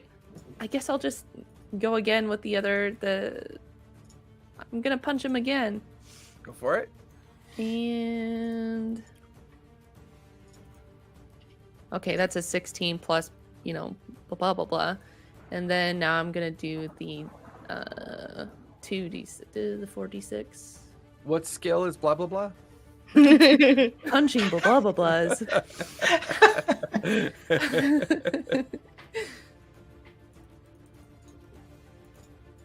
All the clickies. Oh, same thing. 13. Okay. Or yeah. 13. And they're both As he's currently on fire and these flaming strikes, these haymakers go into him. Every time you slam into its form, the gelatinous matter kind of and incinerates. He's actually looking like he's taken quite a bit of damage from your effect. But he's still, it's looking like it's still in the fight, though. on fire. That's fair. Yeah. So, Think that finishes yeah. your turn? Yeah, so the creature takes 2d10 fire damage at the start of each of their turn. Okay. For Jet, you are no longer stunned at the start of your turn. What are you doing? Standing in a bubble? Standing in a bubble. I would Yeah. like maybe for Jet to realize that as she kind of moves around inside the bubble, it kind of rolls with her slightly. Oh, that's So she fun. realizes it's a gerbil ball. Yeah. So difficult terrain. Orb Halfling usually ball. gives you half. So which is half. The orb will give you half movement speed, so it's halved and halved again. But you can still roll in it. I You gave roll you. Yeah, I about gave you a 70 gerbil ball. I'll round it up. I'll say you can roll in any direction up to 10 feet. Cool. Cool. That hurts. 45 to 10. But And you then- can't be touched. I can't be And how touched, long is but this? I also Are you can't touch. are you concentrating on this, Gork, or is it last? Yes, a certain sir. turn? Okay, Let's see. Concentration up to 1 minute. gotcha. Try to set Oh, that I have to right. roll concentration because I got hit. Yes, you do. I hit a couple times. Give me 2 concentration saves, please. Is that just what is a concentration save? Is that It's just a Wins. con save. con curious. save? Okay. When I was in range with all the enemies, did the big guy get any reaction from the fire at all? No, nothing. Almost as if Ooh. he didn't care about the fire. Oh, Like that's it rude. was like it was like inconsequential to that's- his existence. Okay. Con save. Oh man, I have bad con. 5. Oh man, haste drops. Oh boy. Now you're No stunned for longer- a turn. Yeah, I lose my turn. Yeah, and you are currently stunned. Okay. For Jet, what you doing? So from inside of the gerbil ball, I can't be touched, but I also can't touch. Is that right? Yep. Correct. Okay. So Because she's considered invulnerable up to a minute now, right? Gork? For the moist pond, unless I get rid of the orb. That's what I meant. As long as the orb's around her. I mean, theoretically, she could be. Not gonna give you any ideas though.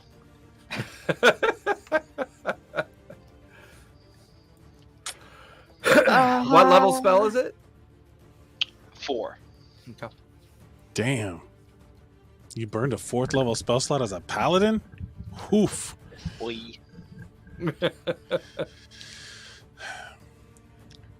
Can I do maybe guiding bolt from inside of here? Nope. Can she not cast magic out? Nope. Magic can't pass through it. Gotcha. I mean, she can try.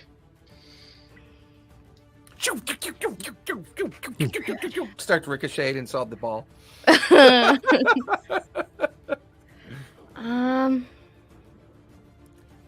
Can I've got 10 movement. Can I roll on top of the gelatinous guy thing? Because I am small, so I can occupy the same space as him. Are you rolling up under his legs? Yeah. So, but there's this So would that sphere, be and he considered can't touch me. terrain if this creature's now having to like balance on top of what is essentially a giant gerbil ball? Wait, are you Be the ball. I'm steamrolling hoping him? to like crush him. Is a little bit steamrolling more. him? Be the ball.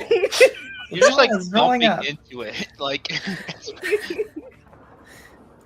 I mean, he's Frigette got has become the pin. He the can't pinball. enter that space. So No, he as can't. Frigette moves that 10 feet forward and the ball kind of slams into him, I'm going to say it pushes him back further away because he's not able to get into that push him space. maybe into Mira. Yeah, can he's- I direct it towards the fire? For sure, for Sure, I'm sure. all with that. I'll say it pushes him back into Mira's, like pushes him further back into Mira's space. He's already on fire. He's already taken the damage from being in base, but More fire. I mean, Mira's just kind of like hovering over this thing, trying to keep it on fire at this point. When in doubt, more fire. Yeah. More fire. That's fair. So that was all of what a move. I can't, Damn it! No, it's never mind.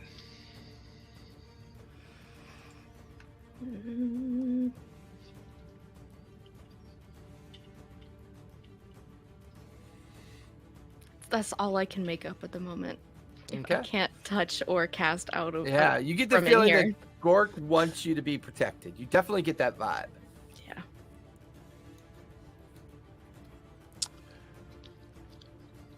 So, Braxis, you're up, and then we'll be at the top. Well, actually, at the end of Frigette's turn, the shadow creature is going to use 3 legendary action to do. Would he do that? Would it do that? Yeah, I think it would do that because it's going to recognize that Keen is stunned. I just lose my turn. I'm not actually stunned. I can't take any actions or. Right, but it knows that something's affected you, and it's going to take advantage of sure. that. Okay. It sees that you're affected, and it's going to use guiding light on you. So give me a wisdom, or actually no, this is intelligence. Give me Is an this a spell? intelligence save. Is this a spell? This is an effect. Don't forget to add +3. 16 plus 8. 19. 19 will save. Somewhere off in the distance, you thought you saw something, and you were almost compelled to walk towards it. Mm. And it felt like it was going to make you do it for a very long time. But you shake your head, and you manage to just barely resist the effect.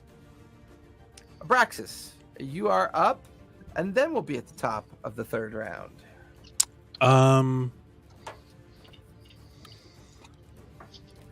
I am going to.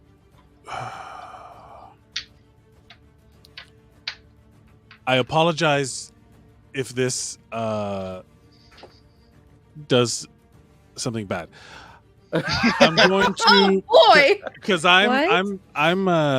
I'm at disadvantage to attack things, right? Right, you said for something that I failed. From last time, you Nightmare. Nightmare. yes, that would be correct. Until the beginning of the creature's next turn. So yes, you So have I'm at disadvantage on your disadvantage. for- attacks. Well, then I better use a wide scatter shot tactic, and I'm going to channel all my magic into my throat and cast Dragon's Breath on myself at Okay. for fire. Okay. And I'm going to kind of land where I want to like. It's only a 15-foot cone, so I kind of want to land where I can get the gushy things and the black shadow thing in my 15-foot cone. If that's possible. And if I hit the giant fire elemental with fire, my assumption is Oh, she should be immune to fire. fine. Everything's they- fine. It's hot. They have to roll dex saves. Okay. DC 18. The first one gets a 19, which is the big shadow creature. Mm. But both the smaller gelatinous creatures fail. Okay, I'm going to. So the Dragon's Breath is a bonus action. Each creature.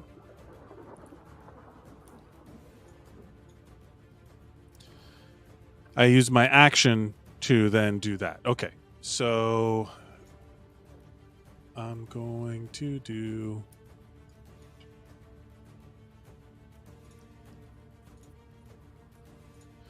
Oh my goodness, max damage, 18 fire damage. Okay. Yes.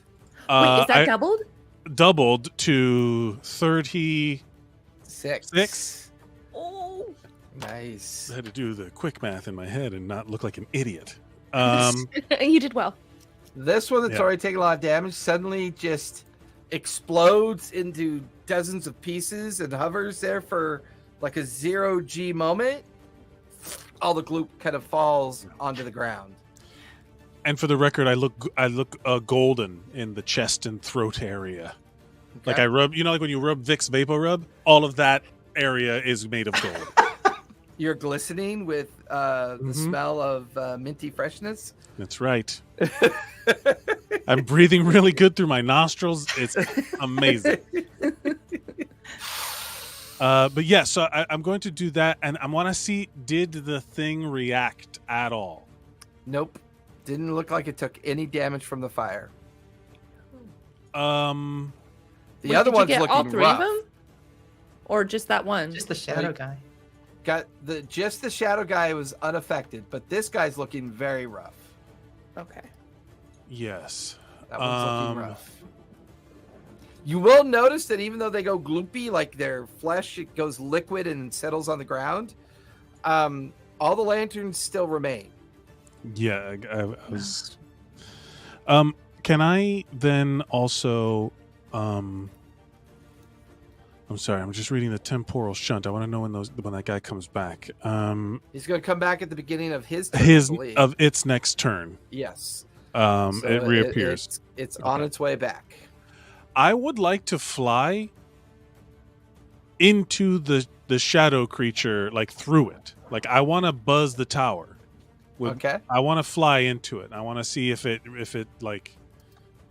So I just like dropped down, landed, spit a gout of fire out, and then I just I want to book it, like seeing that it's not And reacting. as you do, you slam into its like form, but there is no form. It's almost like going through like an illusionary shroud of strange shadow-like energy. And as you come into the interior, inside of its form, you can see a very kind of like desiccated humanoid figure up hovering near the shoulder height of the creature. No, get ready. There's a green light swirling around it. You can see long, kind of white gray hair descending from its form. It's wearing old, tattery robes coming off of its form as well. You can see it's bony and sinuous.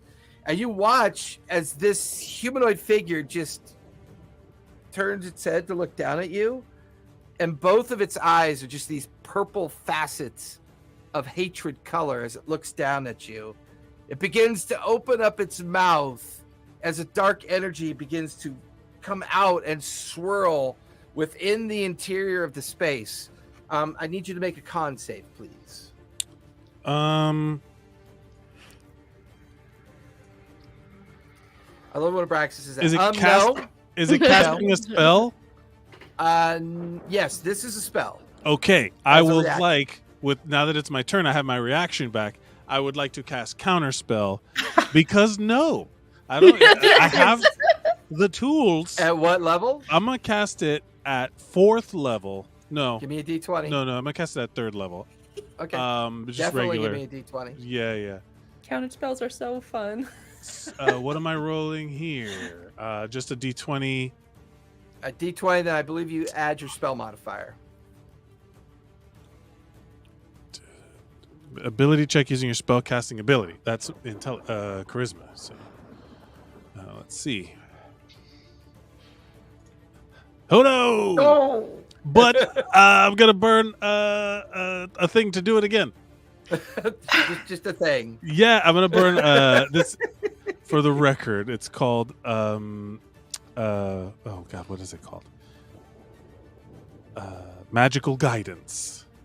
Nice. And I'm gonna do that again. Come on, man. Come on, I'm due. 20 dirty. Ooh. Nice. That's exactly what you need to dispel it because of the level of the spell that he just cast it at. You watch as the energy begins to vaporize out like it's coalescing down towards you. And as you react with counterspell, there's a shock of arcane light as it dispels the effect and counters it. And then you just watch. The Matumbo finger. Yeah, and like as he's looking at you, you notice his mouth is like a vaporous shadow. Like he's got no lower jaw.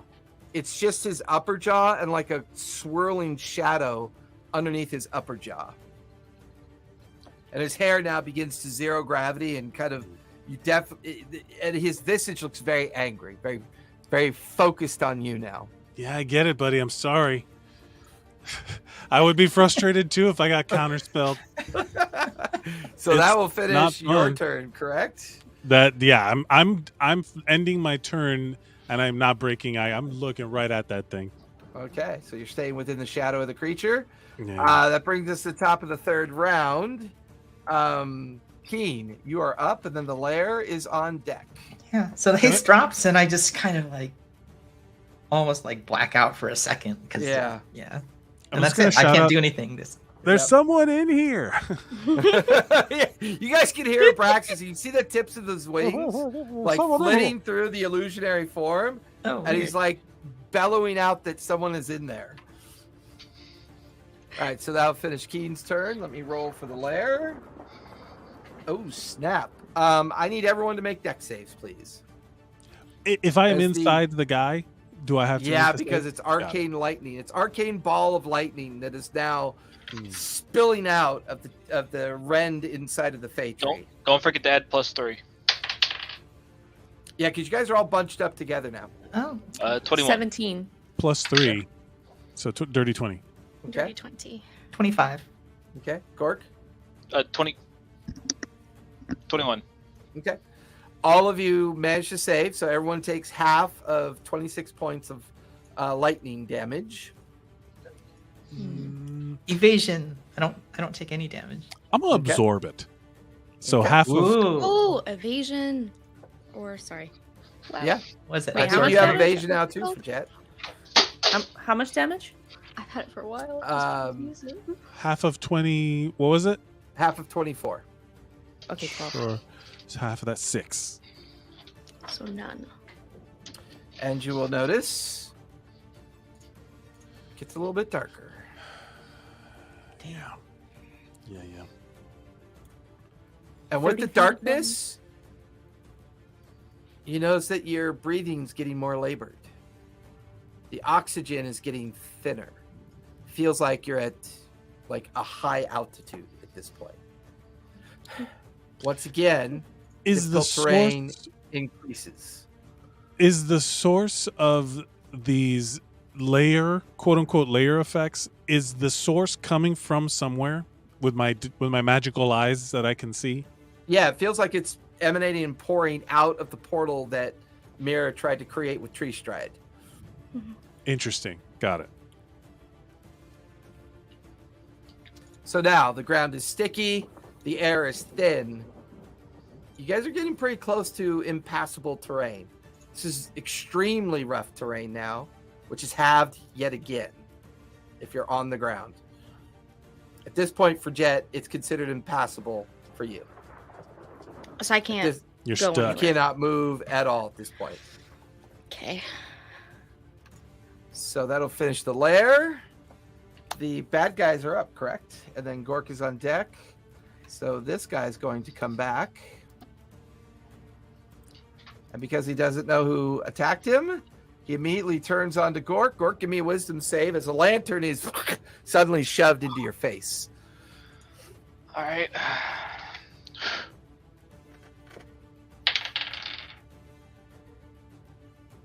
19. 19. You feel the stun effect almost take hold, but you shake your head. However, he is going to take both attacks at you. First one is a 12, which will miss. The second one is an 18, which I believe will miss as well, correct? Yep. Because you got like dope armor class right now. No. Will miss. I can't touch this. This one.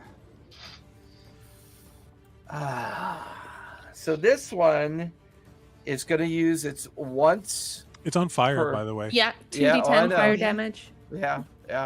Go ahead and roll fire damage because it's starting its turn in base with you, Mira. 16. Fuck yeah. 16 points. This thing is barely holding itself together, which is why it's going to be desperate, and it's going to Mira, give me a charisma save, please. Charisma.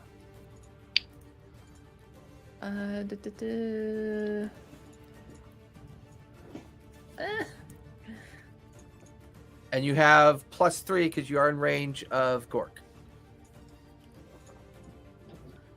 Do I take my charisma for the... I don't know. Now remember, you're a druid, so you're one of the few classes that get to keep your stats. I got an 8. An 8. +3? Yeah. Oh, you no. You watch as she blinks out of existence. Yeah. Mira, as you are banished, the lantern that the creature is holding flares, and all of you can see a little fire elemental moving around inside the lantern. Oh, that's cute. That is really actually adorable. I mean, As she is banished I became the to flame in the torch. the effect of the lamp at this I'm- point. Thank goodness Um, it's not regular banishment, because Yeah, I got Yeah. scared for a second. me too. And you'd come back. This is your timeline. You'd come back. This is your plane, isn't it? It is not in base with anyone, so it is. It's going to use its full movement of 60 feet to get up to the gateway entrance, as it's going to escape with Mira. Is It's it not- gone? It goes Not. through it? It didn't make it No, through. it's at the entrance. It like Got it. finishes its turn right at the gateway entrance, where all the Yeah. energy and darkness are pouring from it. Mm-hmm. Mm-hmm. That'll finish its turn. The shadow creature is suddenly not interested in everybody else, but the form that's controlling it on the inside.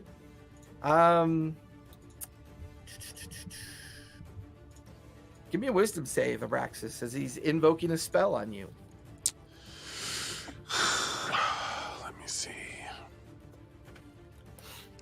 Where are my saves? Oh, here. That's a 5. 1, 2, 3, 4. I'm gonna use the other figurine because I had 2. So Yep. I'm gonna use the figurine. Burning through these limited use items, Yes, not you the are. refillable shit. Fuck. Wisdom save. What's the DC? I don't know. What'd you get? Well, you rolled a 5 the first time. Well, I rolled an 18 this time. Okay. Plus, if I'm near Gork, I get +3 to 21. 21's the DC. Get You out. felt a dark voice emanate in your mind. Bring me those books. And you almost take a step out, and then you shake your head and you resist the compel, and you just see him look angry. And as a bonus action, he's going to launch Nightmare Bolt at you as his knows you hand can't comes back read. and launches this Chaos Bolt down at you. It's not my turn That yet. is Again, is a it? 26 to hit. No, yeah, that hits. Okay. Because I can't do anything. No, I'm out of reactions at this time. At this point. Oh, that is going to be 31 points of force damage. Force. Okay. And it is going to temporarily blind you until the start of your next turn. How close is Abraxas to me? He is in and up. He's about 15 feet away from you. Okay. So that'll finish that creepy guy's move. And unfortunately, you didn't do what he said, so he's really pissed. That'll finish his turn. Gork, you're up with Mara on deck. I would have done it if I could see, you idiot. You got to do things that work together well. I am in fear. It is time to bring the big guns out. I am going. I've never done this before. I don't know it's gonna work. I love that. I love This hearing is those perfect. words. We love that. Perfect plan. Major that confidence view. inspiration. Let's Woo! go. Okay, I'm gonna use aggressive and my movement to get as close to the portal as possible, which isn't a whole lot. Okay. Well, it's very rough terrain. So right? I total 60, so I'm now moving at 15. At 15 feet. So 5, 10, 15. Get you right about here. Is there anything I can... No, there's nothing I can do to help me against that. I don't know what to do here. I will call upon Grumpsh's favor. Grumash, Grumsh. As the thunder. are you asking Yeah, for that was a Yeah. dramatically That placed. was woo. Well, it's the thing you gave me when I got my armor. It's Grumpsh's favor once per 30 days. Oh, is that yeah, the you're like channel asking a divinity? god or- to intervene, basically. Yeah, Yeah. divine intervention. Describe your ask. Just like you yell out to Grumash, what do you say? I just lift my hands and just start spewing out like divine light, just like out of my hands and body. Give me the strength, and I try to like force all the power into a thunderclap of energy directed directly at the portal, like a force wave of You guys watch as divine Gork power. just this energy pours out of his whole body, and it's his typical kind of yellow greenish radiant energy, and it pours up, and as it pours up and out, you watch as this huge visage of an orc face comes into existence, and then you watch as the face looks and turns towards Gork, and then turns towards where the creature and the portal are, and its face just goes when this like gout of radiant energy goes down and immediately disintegrates the creature trying to get through the portal. Yep. Which will bring back the fire elemental. This thing is suddenly ash. The portal, destabilized by the intervention of the god, begins to quiver and like kind of quake a bit. The energy, and I will say it'll undo 2 levels of darkness Yes. as the darkness begins to recede. But at the end of that intervention, currently that portal is destabilized and weakened, no longer capable of making lair checks. But it's still open. Cool. So that will finish Gork's turn. For I will Jet. Also, Yes. drop concentration on that orb. Okay. Actually, do I want to do that? Is that a smart idea? Do we want to leave her in the hamster ball for another round? You tell me. I can do it again. Yeah, drop the concentration. Okay. You drop that, so you're no longer concentrating. And I'll also say that the terrain is no longer difficult terrain, because it canceled the layer's effect with the divine intervention. For Jet, you are up with Abraxas. Oh, I'm sorry. No, Mira, you're up. Yeah, I was with about to Jet say, on just deck. skip- Sorry. You skipped Mira. She's Yeah. not in the thing anymore. Oh, yes. So since I'm close to the portal, can I head on over there and see if I could cause some damage to it to make it more unstable? Absolutely. What would you like to try to do? I mean, I guess I could drop my form, but if I drop my form, does that mean it's an action to do that? I think it's a bonus action for druids. Yeah, bonus action. Okay. Yeah. So you drop in your form? Yes. Okay. Where did I put your other figure? Where did it go? Oh, there you are. So... No longer hiding. You're no longer a fire elemental. You stand in front of the portal at this point. What's your passive perception? My passive is 20. Oh, interesting. As you stand in front of this portal, there's a familiar sense of the darkness that is pulling in and out of this portal. You've seen this darkness before. Okay. Ooh, I do have it. And as you stare at the portal, you can hear thousands of chittering masses. And there's a moment, an opaque, translucent moment, where you can see an unending stream of those red forms making their way towards the portal. Don't do it for them. Don't do it. That's for us. They're not making their way anywhere. They are approaching. They're approaching no songies for them. With affirmation. Well, okay, then I would like to cast Dispel Magic at 3rd level. Give me a d20. Oh, I kind of want to roll with D&D Beyond, but maybe I shouldn't. Fridget's like, no, don't do it. When has rolling on D&D Beyond ever helped you? There's been a couple occasions, let's be honest. How many times has it messed you up? A lot. A lot. Jiminy Cricket. Wait, do I get the +3 still from you? You're not within 10 feet of me. You're not saving, you're dispelling. There's an ability check. Oh. This is ability. Metrics. 15. 15. Unfortunately, as you emanate out and try to dispel the portal, for a moment it quakes a bit, like maybe you make contact, but then you feel this cold blast kind of like rebound at you as you fail to dispel it. You take 18 points of lightning damage from the portal. Man.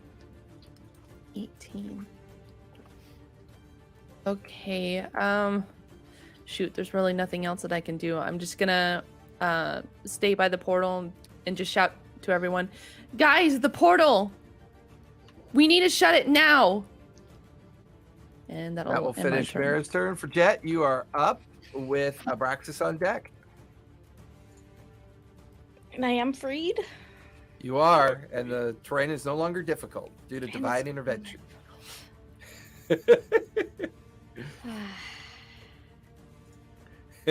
Yeah, don't roll on D&D Beyond. Random number generators don't like anybody. They are probably the most fair dice rollers, and no one likes that. I know, right? Like, it's so fair, no one wants to play with them. I exclusively roll on D&D Beyond, but I also have a million things that say, fuck you, D&D Beyond, I'm going to do you that again. Yeah. So true. I don't know anything I could do to help with the portal. That's very magic.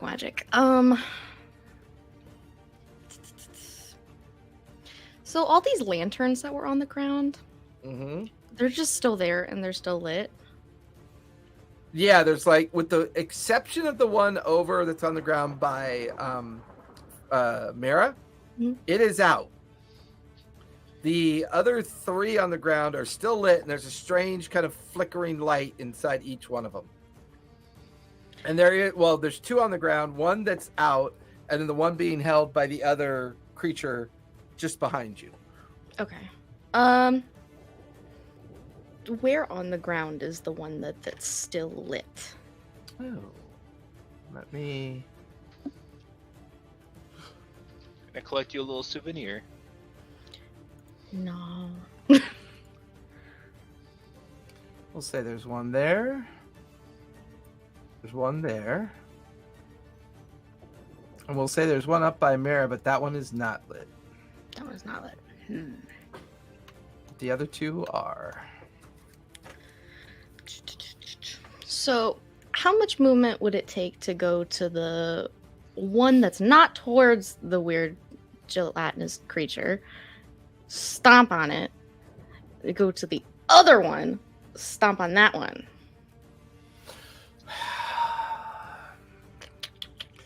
15 feet to one, and then 30 feet back to the other. 45. So 45? Mm-hmm. That's exactly your That's- movement, isn't it? Exactly my movement. I'd love to do that. So you're gonna move to this one first? Perfect. No, I'm gonna move to the other one first. Yeah, the other one first. 'Cause you were I was made avoiding for the this. gelatinous one. Yeah. Okay. Go ahead and give me an attack roll as you attempt to stomp on the lantern, destroy it. I'll probably use the back end of my staff, actually. Okay. Bring the staff down on top of it. Yep. 19 to hit. 19 will hit. Give me a charisma save as you strike it.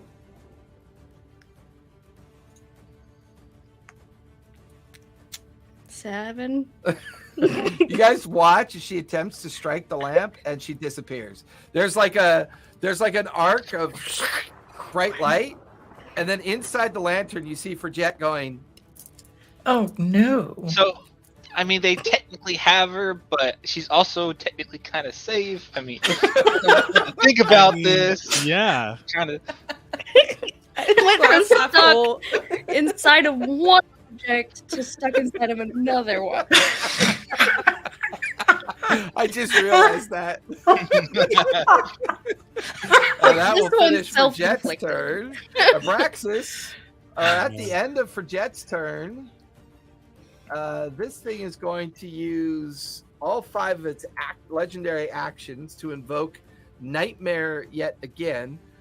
Forget, do not make a save because you are contained in another spatial existence, so you wouldn't be affected by this. Everybody else needs to make wisdom saves, please. Oh, lordy. Just needed 8 or higher. I'll take that.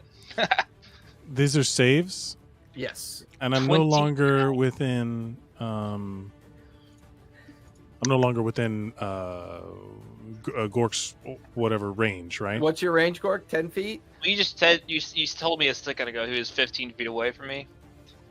Because I was Right, gonna, but that was before you moved towards the portal. And now Yeah. that you've moved towards Yeah. the portal, you're about 20 feet away from yeah, it. no, it's only a 10-foot range. Okay. 9. 9. Okay. I'm blind. Does that matter? Or did it take its turn already? No, it hadn't taken its turn yet. Okay, so I'm blind. I can't see anything. Does that matter? I mean, honestly, you've already failed on that first roll, so disadvantage is kind of wasted. Super disadvantage. It's not about being blind. This Double nightmare effect disadvantage. kind of emanates out from the source and causes everybody to have disadvantage on their attacks for Sure. the next until the start of your next turn. Right. So for Jet, you didn't have to roll. Mira, what'd you get? 27. You're good. Gork, you're good. Keen, what'd you get? Got a 12. Well, yeah, you have disadvantage on your attacks until the beginning of your next turn. I'm sorry. You both have disadvantage on your on your attacks until the beginning of his next turn. I keep fucking that up. I will get better at that, I promise. Playing level 15 against level 15 characters and building shit to fight you guys is interesting. I have this whole sheet just to keep track of what I'm doing because So so I'll much finish stuff. for Jet's turn. Abraxas, you are up, and then we'll be at the top of the 4th round. I've multi-classed into 3 things, so I feel pity for none of you. I have so many fucking things to keep track of. Oh my god, how has it been 2 hours and 10 minutes already? Yeah, it's crazy. Oh, Holy man. shit! Hey, can we keep Jet in the thing just as like a pet? Like a Tamagotchi. Wait, Oh are you my turning God. Jet into Tinkerbell? Did you just turn her into Tinkerbell? Yeah. Now look for Jet. Let's get some of that pixie dust going. Better watch it there, Gork. I'll get some of those little fairies from the magical tree and put them in there with you. Oh my gosh. That would be even worse. Exactly. You're gonna give her roommates? Yeah. And little the limp. roommate. Did you just make I Dream of Forget? A what? I Dream of Genie, the show. Very Genie old bottle. TV show. Or my time. It's happened. Or my time. Mike, it's happened. I've made a couple cultural references that Gork's like, I What? don't know what that is. It's always weird when it happens. But some new person who hears this now will go look at I Dream of Genie and be like, what the fuck is going on in the 60s? That's a lot of These are a weird time. That's a lot of TNA for an early 60s show. Yeah. I am going to. So I can't. I'm very upset at the fact that I've been blinded and the like you're taking things away from me, and I do not like it. I would say you're pretty smart about what you think this thing is doing. It's like it's using manipulation, it's using illusion, it's using shadow to minimize what things can do to it and the creatures that it brought with it. You heard that voice ask, like, forcibly try to compel you to steal the books. Right. You know it's here for the books, but you're but this is a weird kind of power. This has less to do with magic and more to do with shadow and illusion. Right. So the green orb that you said was around it, when I looked at it originally with the tech magic, what school of magic? Is it like a... It's not magic. It's illusion. It's not magic. No. So I'm very angry. And I'm going to... I know, Keen. That's always the trick with haste. It's always like that. Do I do that or do I not do that? And if it's like, I always find the best way to cast haste is on a true kind of like interactive melee situation that's going on. But haste becomes actually less reliable the greater level that you go up, because you tend to encounter more unique situations, like more unique things that don't actually kind of like operate within the confines of what haste brings to it. But sometimes it does. Sometimes you could be in the middle of a boss battle and that extra hasted action is all the difference between, that last, that like 10th round of initiative. It's a tricky spell.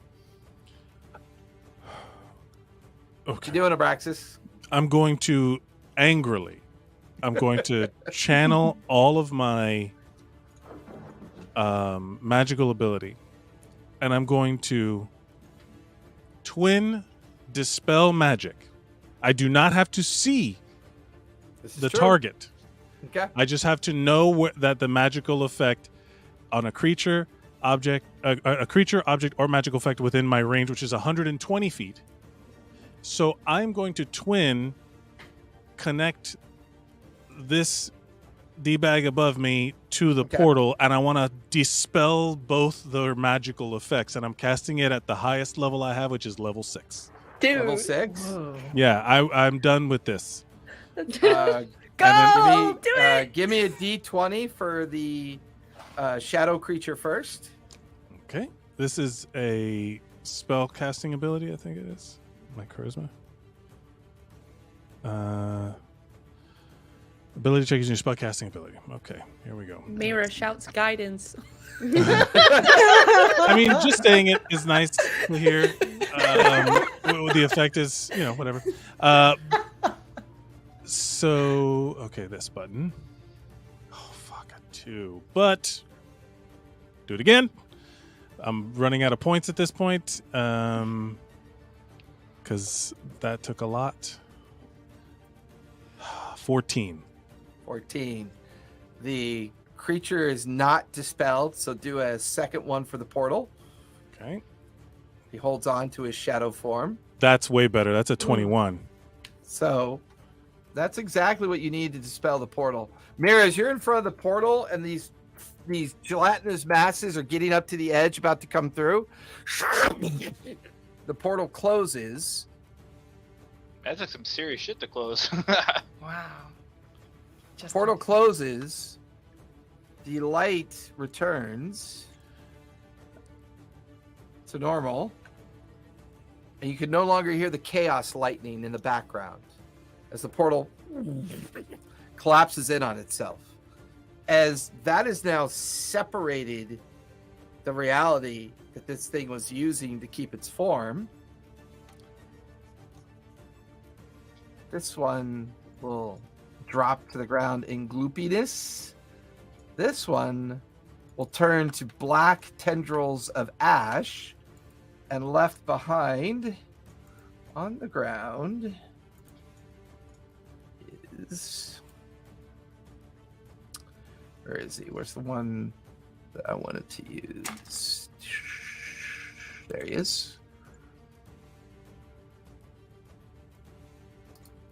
Left standing there, but floating slightly off the ground. That is all that remains now that the portal is closed. And now with all the illusion and shadow dispelled and ripped away because the portal's been shut, this creature, this entity stands there. And you can see that all over his body are many different kind of scalps with heads attached to their their hair that's tied to their body. And there's maybe a dozen heads. And you, since you're closest, Abraxas, and Keen, since you're closest, am I still blinded? No, that effect would go away as well because it had to do with being inside of its form, which you're no longer inside the illusion. I still have a bonus action, just FYI. Yeah. So as the two of you look at this guy's form, the eyes like blink that are on the heads, like they're like living heads that are attached to his body. And you can see that there's 9 of them. And on the forehead of each head is a familiar infernal mark of the 9 hells, as each head seems to represent the 9 different hells. This creature then kind of, you watch as its lich-like appearance begins to like, I'll just have to do it the old-fashioned way. And he begins to form energy into both hands. With my bonus action, I'm going to quicken a sacred flame. Okay. And he has to make a dexterity saving throw. I'm gonna be like, "Shut up!" And I'm gonna like pull down like a time dilation. That is a 14 plus 3, so 17. DC is 18, so it takes. Fail. It's going to take radiant damage. Where's my?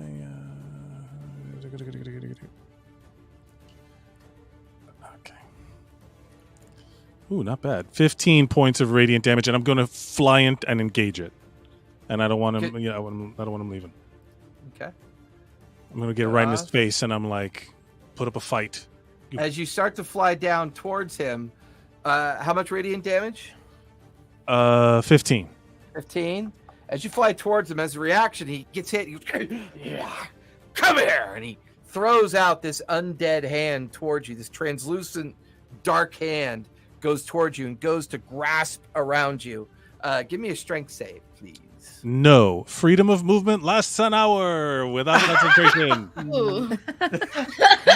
So you cannot touch me. Well, you cannot grapple me. He's not trying to grapple you. Oh, what is this? It's just a strength save. It's this hand coming out to like it's a telekinetic hand. Okay. Strength save 19. 19 will save. Take half of 42 points of force damage, so 21 points. As the hand tries to squeeze and force damage you, it then dissipates as you move right through the hand, and you end up in base with the creature. So 21 points of damage? 21, correct. Because you did save. That will finish Abraxas' turn. We're now at the top of the 5th round. You're also in base. I need you to roll a d10, please, Abraxas. I don't have fire breath anymore, just to keep it honest. Okay. Yeah, no worries. Give me a d10. A d10? Yes. A 3? A 3. Hold on, I gotta see which one this is. I really thought this guy wasn't going to last this long, but he did. Where is it? Where is it? Yeah, give me a con save, please. Oh, me? Yeah, Abraxas, give me a con save. Oh, wait, I get advantage on my con save to hold a spell. Hold on. 25. Dragon breath 25. Dragon breath is still up. That's for my con save for Dragon's breath. Gotcha. What am I rolling now? I'm sorry. A con save. A con As save. one of the heads is reacting to your presence. 16. 16. That will fail. The head with the Minoris emblem on its forehead breathes out this noxious gas, and a swarm of plague infestation begins to swirl around you as you take 21 points of necrotic damage. Okay. And that- so that's 42 points of three. Like it would have been 84 points of unmitigated damage. Correct. Okay. So with that, we're at the top. I just of barely the... save. Yeah.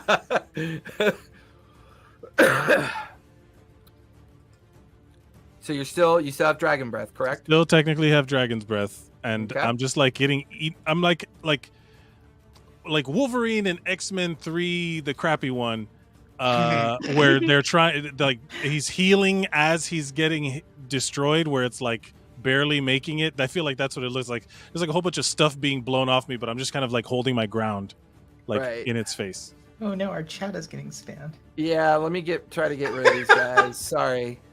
Unfortunately, this happens from time to time. Oh, is the YouTube chat? Probably. Yeah. I'm gonna kill all the YouTube chats because it's not showing up in my Twitch. Yeah, it's not chat. showing up on Twitch for me. I go about your business. I can block all these things from StreamYard. Oh, you can? Okay, go for it. So is it my turn now? See, that's. Oh, you know what? Thank you. I forgot that they added that. All Yeah. right. Unfortunately, I had to drop one of the YouTube channels, but that's fine. Yeah, I don't. They always do it during the holidays. It's like the only time the spam bots show up is like during the holidays. It's so weird.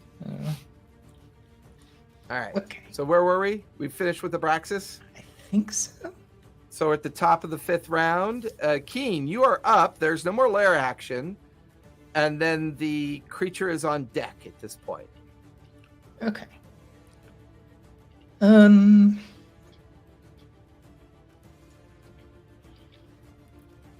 I'm going to move in close, within Okay. 5 feet, Okay.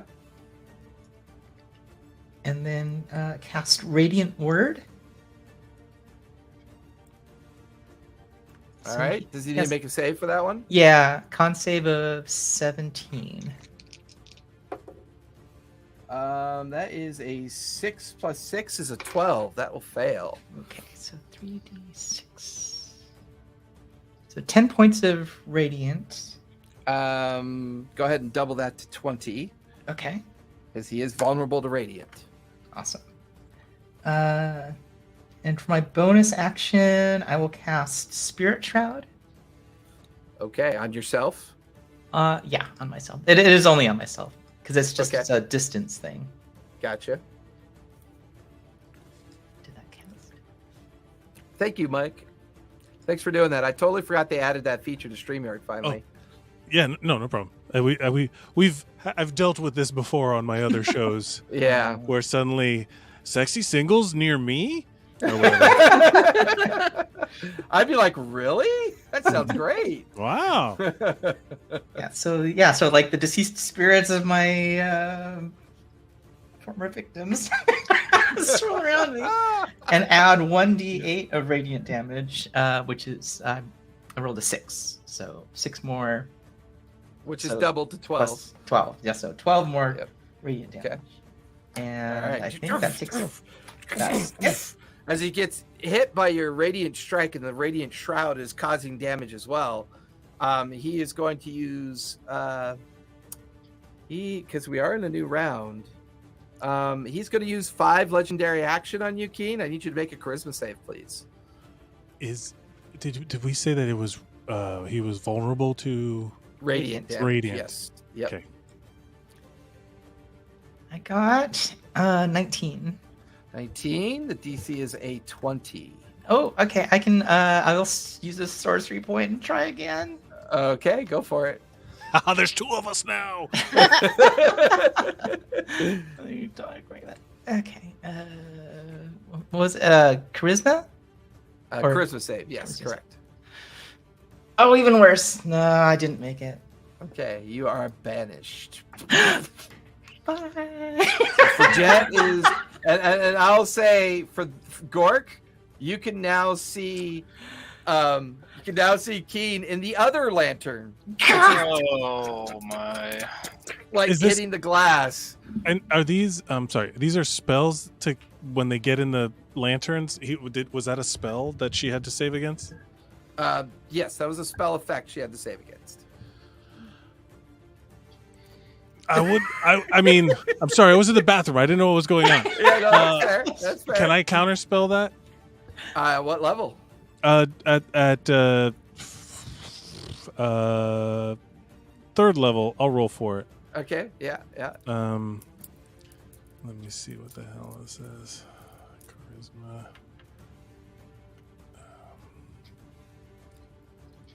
No, but one more time. Oh, man, You are- I have You're like burning through everything. I have 2 more sorcery points left. Gotta love level 15. I know, and I have meta magic adept. So, 15. Level 5. Yeah, level 5. So that's 15. So that's Me to just beat what it, you baby. needed. Yeah, me to beat it. So Needed.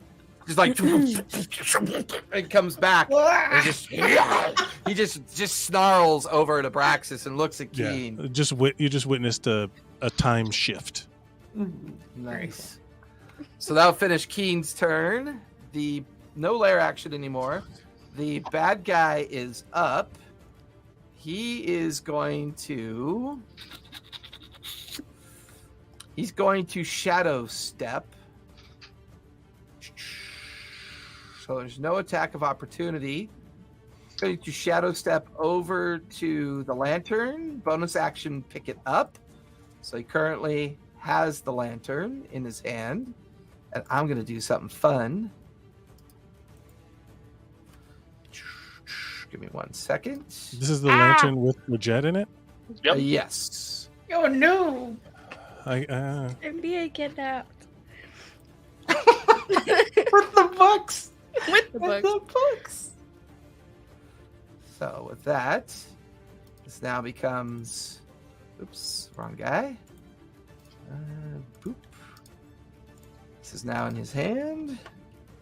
I love Tailspire. This is so much fun. So he currently Now. has the lantern. That was his full. That was his action to chaos step. It was a bonus action to pick up the lantern. He is now going to. He is going to move with the lantern around the other side of the tree Oh no! as he's attempting to get away. All right, that will finish his turn. That brings us to Gork. You are up with Mira on deck. Oh no, not for Jet, not again. She has I will- the books though. That's the problem. Okay, hold on. Let me check one. No, it's not that your friend and teammates also being kidnapped. It's just Sorry. about the I book. will. How far is he from me? We're How all far is he from me? He is probably a good 80 feet. 80 feet. Yep. He's fast. He God. chaos stepped, and then he moves. He moves 45 feet. Dang. All right, let's see here. I can only move 60. Bonus. Actually, hold on. Let me see.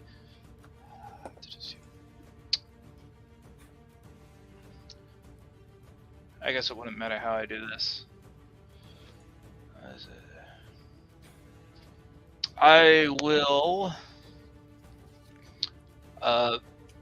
action dash and get as close as I can.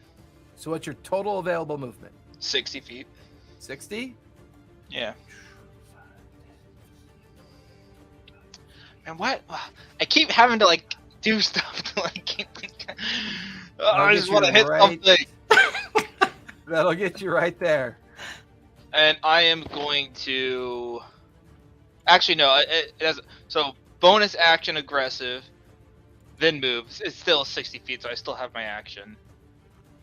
And I am. Should I put him in a gerbil ball again, y'all? I mean, yeah, sure, yes. I mean, I That could sounds just fun. eat my spirit and cast 4th level smite, or I could put him in a gerbil ball. I am going to put him in a gerbil ball. His hand comes up as a reaction as he Damn it. counter spells. You At what can't level? burn 4th. spots. 4th? Oh no. Ooh, that is a natural 20. Oh, So bullshit. that is a 25. He counter spells. He I should've counter just- spells your effect. You throw your dice at him. Yeah. Ow! Look, spells, not dice, buddy. All right, All that right. finishes your turn, Gork. That's all I can do. Amira, you are up with Frigette on deck. Okay. I should have knew that was going to happen. I should have knew. Okay, so when I saw him, did he have like a physical visage or was he like a spectral like person? He feels like he's something. He's now no longer hiding in shadow and illusion. Uh-huh. You get the sense that this thing is some kind of Shadowfell creature. Okay. So, I'm going to use the boots of levitation that Abraxas gave me, and I'm going to scoot up to my max movement, so 30 feet. I'm not sure if the boots of levitation offer more movement. I'm not sure. It just allows you to cast levitate. It doesn't really do. Oh, What's your well, full movement? 30? Well, yeah, because 30. the one thing it does, she can ignore difficult terrain. And the rocky terrain around here would be difficult. So she could ignore that and move a direct route towards it. So Yeah. I'll say now you can do 5, 10, 15, 20, 25, 30 will put you right there. And I'm going to cast Sunbeam on him. Nice. So a beam of light will shoot right out of Mayra's hands. Oh, nice. And she's going to be like, stop right there. All right. There's a save on that, right? Let me see. It's either con or It's a con of 18. 18. That was double ones. He is going to invoke Shadow's Will and re-roll. Yeah. I rolled double ones and then I rolled double sixes. Oh, I hate. All right, so he takes. So it's a 5-foot wide, 60-foot long beam of light that shoots Yeah. out of her hand as she's like levitating. So What like, level are you casting that at? This was at 6. Oh, fuck me. Yeah, How that many was- dice is that? Ooh. All right, so let me roll for damage. Wait, hold on. How many dice is that? 68, and I rolled for 28. So you could roll 68 twice or double 28 because he is vulnerable to radiant. So you could roll another 68 and add it to the 28 if you want to. Or double the 28. Your choice. I'll double the 28. That's 56 points of radiant damage. That is Kaboom. like when that light slams into the back of him, his concentration, he can only save on a natural 20. Otherwise, Frigette pops back out of the lamp. And she does. Yes! Yay! All right. With that, Frigette, you come back. Are revealed. I Kamehameha this guy. Woohoo! And this lamp is actually now has to be destroyed because she escaped the lamp. And you're now beside him for Jet. And this is concentration, so she's able to keep it up. Yeah, this is beam of light, just like a flashlight, smacking into him. Finish your turn, Mara. Let me just Unless you have a bonus action. I think that would, or bonus action, boots of levitation. Action was moonbeam, and then you moved, so that will finish your turn. And for they're Jet. blinded.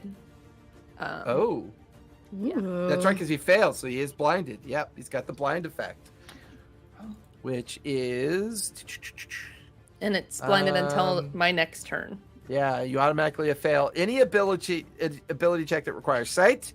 Disadvantage on attack rolls. Attack rolls against you have advantage. So yeah, this guy's suffering. For Jet, you are up. Awesome. I am gonna bonus action divine favor.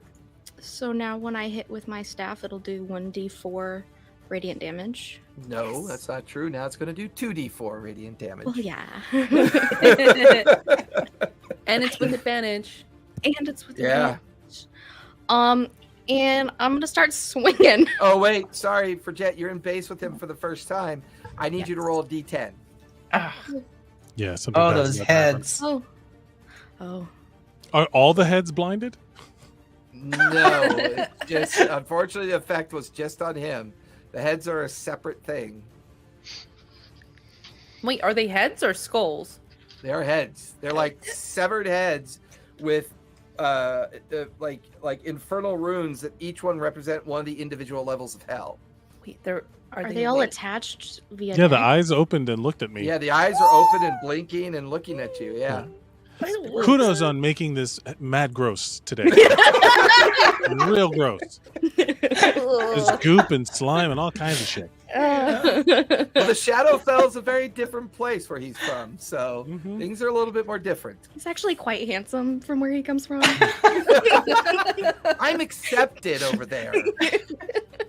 D10 for Jet. D10. A 5. Prom King. Let's see. 3, 4. That's good. Oh, that's not good. Aw.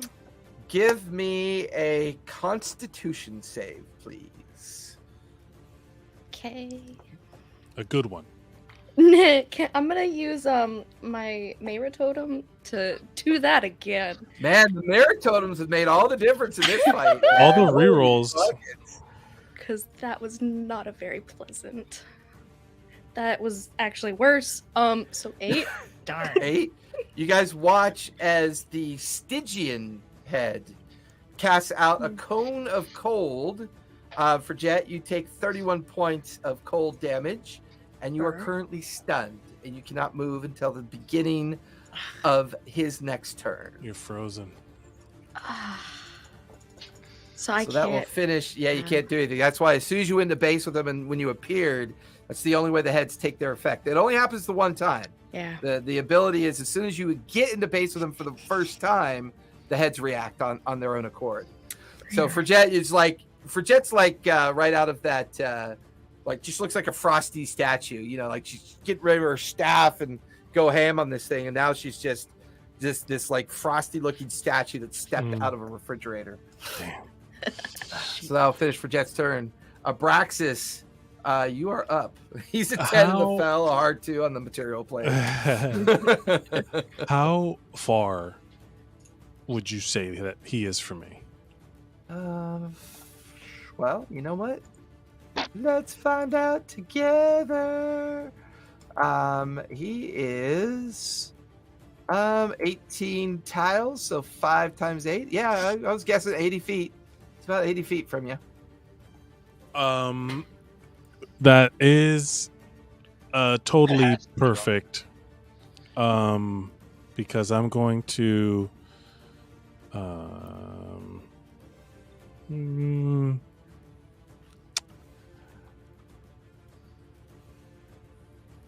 I'm going to fly 60 feet. Up or straight ahead? Straight at him.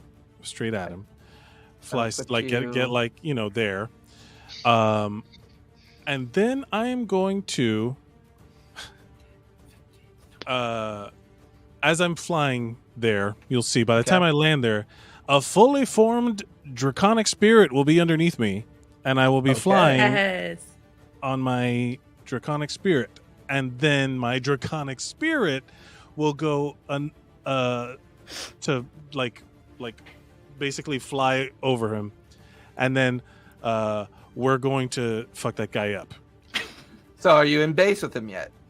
I'm going to fly over him, like to keep him from running away, and you know what I mean, like he was running off in that direction. Right. I'm just gonna kind of like land and just kind of goof right in front of him. I'm not gonna get in base with him though. Well, remember, you've already been in base with him. It doesn't necessarily. Yeah, sure. I mean, you don't have to. I'm just reminding you that you would at least have a basic understanding of the effect of the heads. Right. So I'm going to blow some fire at that guy, and so is my dragon. Okay, go for it. That dude needs to make. Oh, he's blind, so he fails his dex saves. Correct. He auto fails dex saves. Right, so... and the thing I'm flying and me. So this. And you're doing fire damage. Yeah, I can't do. I don't want to risk any other. No, I can't make him. I'm fire still, and I can't make. I don't know if your spirit dragon gets a choice or not. I can choose what it is, but I can't make him a gem dragon that does like radiant damage. I can only do like the classic dragons.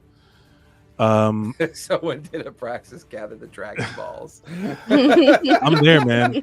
I'm there. Oh, I want to make an off-color joke. Yeah, so breath weapon is 2d6 for my guy, and then 2d6 for my dragon, and then another 3d6 for me. So that's 5 because I can do math. Okay. Ooh, not great. Just terrible. 10 points of fire damage. And then my dragon is going to take a step forward and do 2 rend attacks. Okay, go for it.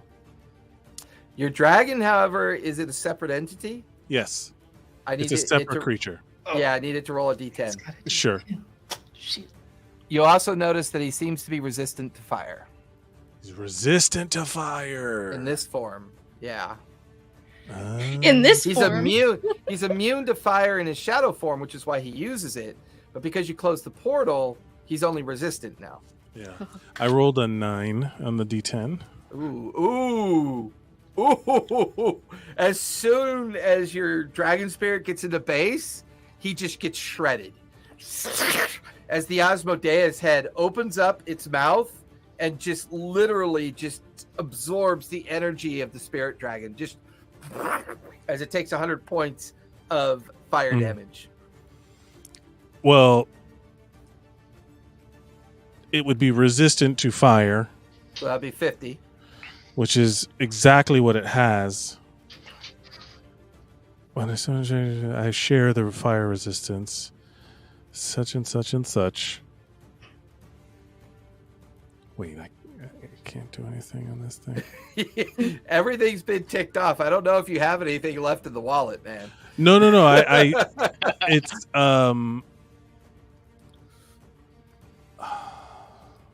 no, because it doesn't go unconscious. It just disappears. Right. Just great. All right. So it absorbs fire. I still have my bonus action. So with my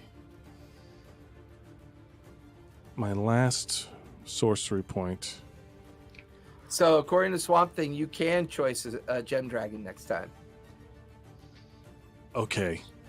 And I think that's correct because that dragon spirit came with that new dragon book, right? The Fizzban? Yeah. Yeah, it's a Fizzban thing. Yeah, you choose a family of dragons, so chromatic, gem, or metallic. Okay.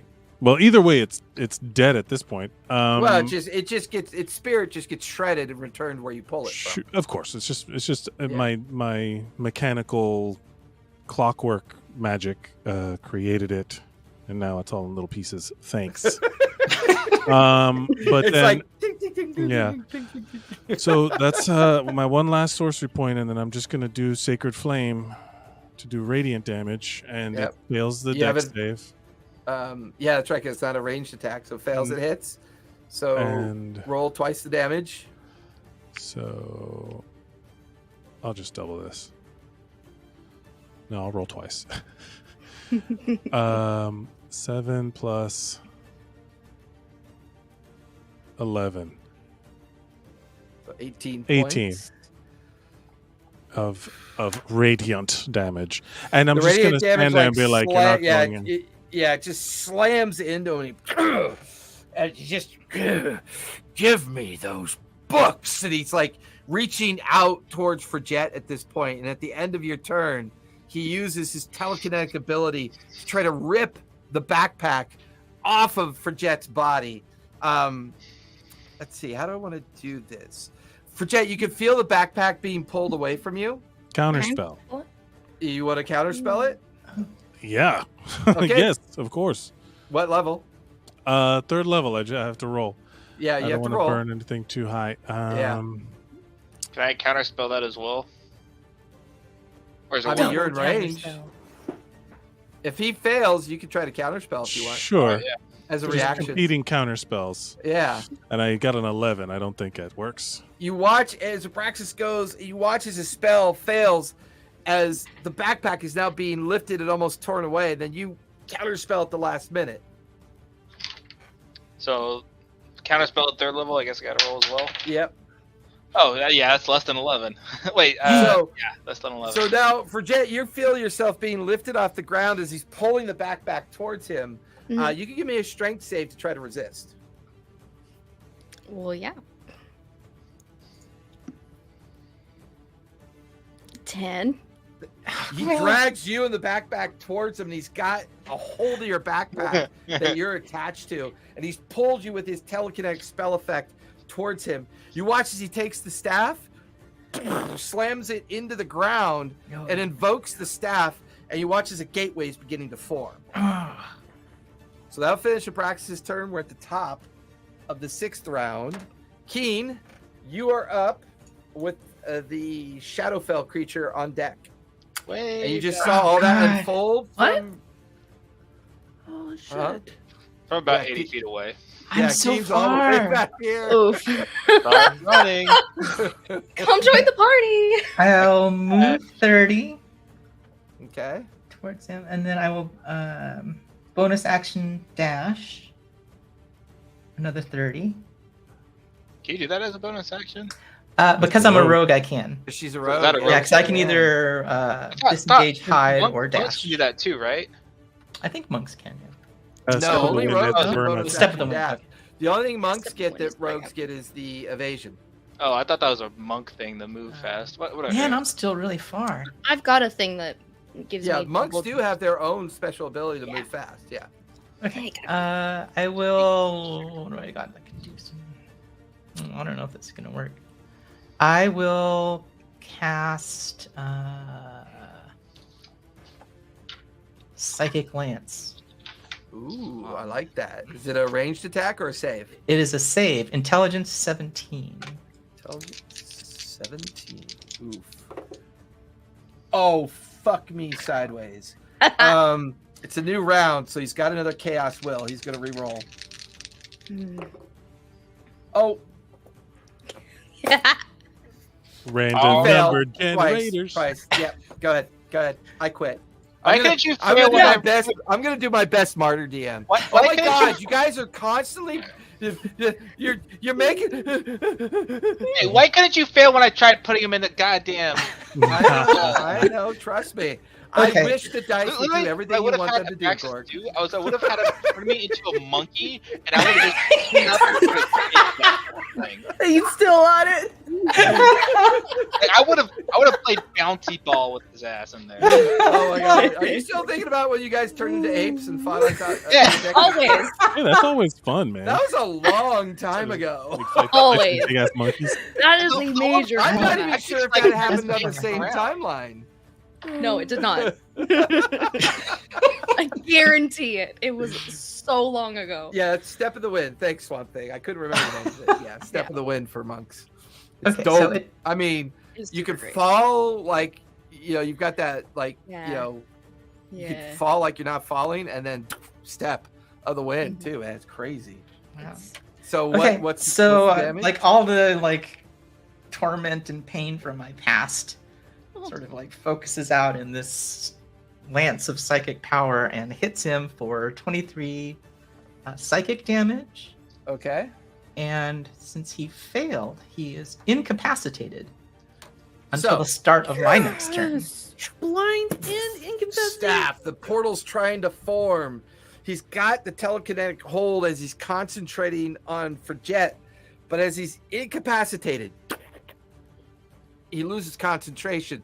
The staff slips from his hand onto the ground. The doorway oscillates closed, and he's forced to not be able to telekinetic pull Forget. He's stuck in that form, and that's where we're going to finish tonight. So that when Come we come on, back, man! you will come back to our incapacitated bad guy, and we'll figure out what we're going to do from there. Stick. Give us 10 more minutes. One more round. Or one more turn. Let me stab him or something. No, I feel like I've done. no, Oh. no. We So when got we come started a back- little bit late, but that's because we need to talk about something after this. So Okay. So when we Oh come my back, God. Gork is about to just. I am gonna summon all 12 of my spectral orcs, and I'm gonna quarter him. I love it. You're gonna pull him limb from limb. oh my god, that was awesome. I love you guys so much. That was exhausting. I was really worried he was gonna like I've get had away. back-to-back boss fights today, and my brain is melty, melty right now. Man, can't Oh. I can't put him in a ball. I can't stab him. I'm having to save people. What a bummer.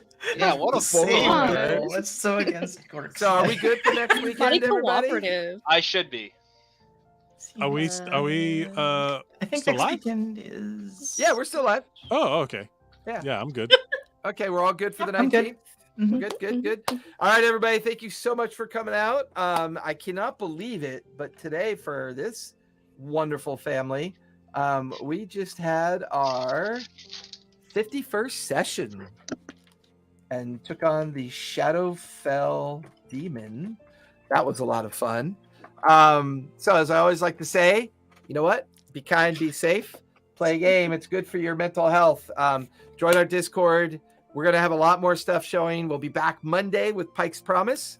And lots of cool things coming next year, folks. 2023, as they say, is right around the corner. We're in that sprint. So thanks for coming out, everybody. We appreciate you all. Thank We'll see you. you next week. Bye. Bye. Bye. Bye. Why am I not? There.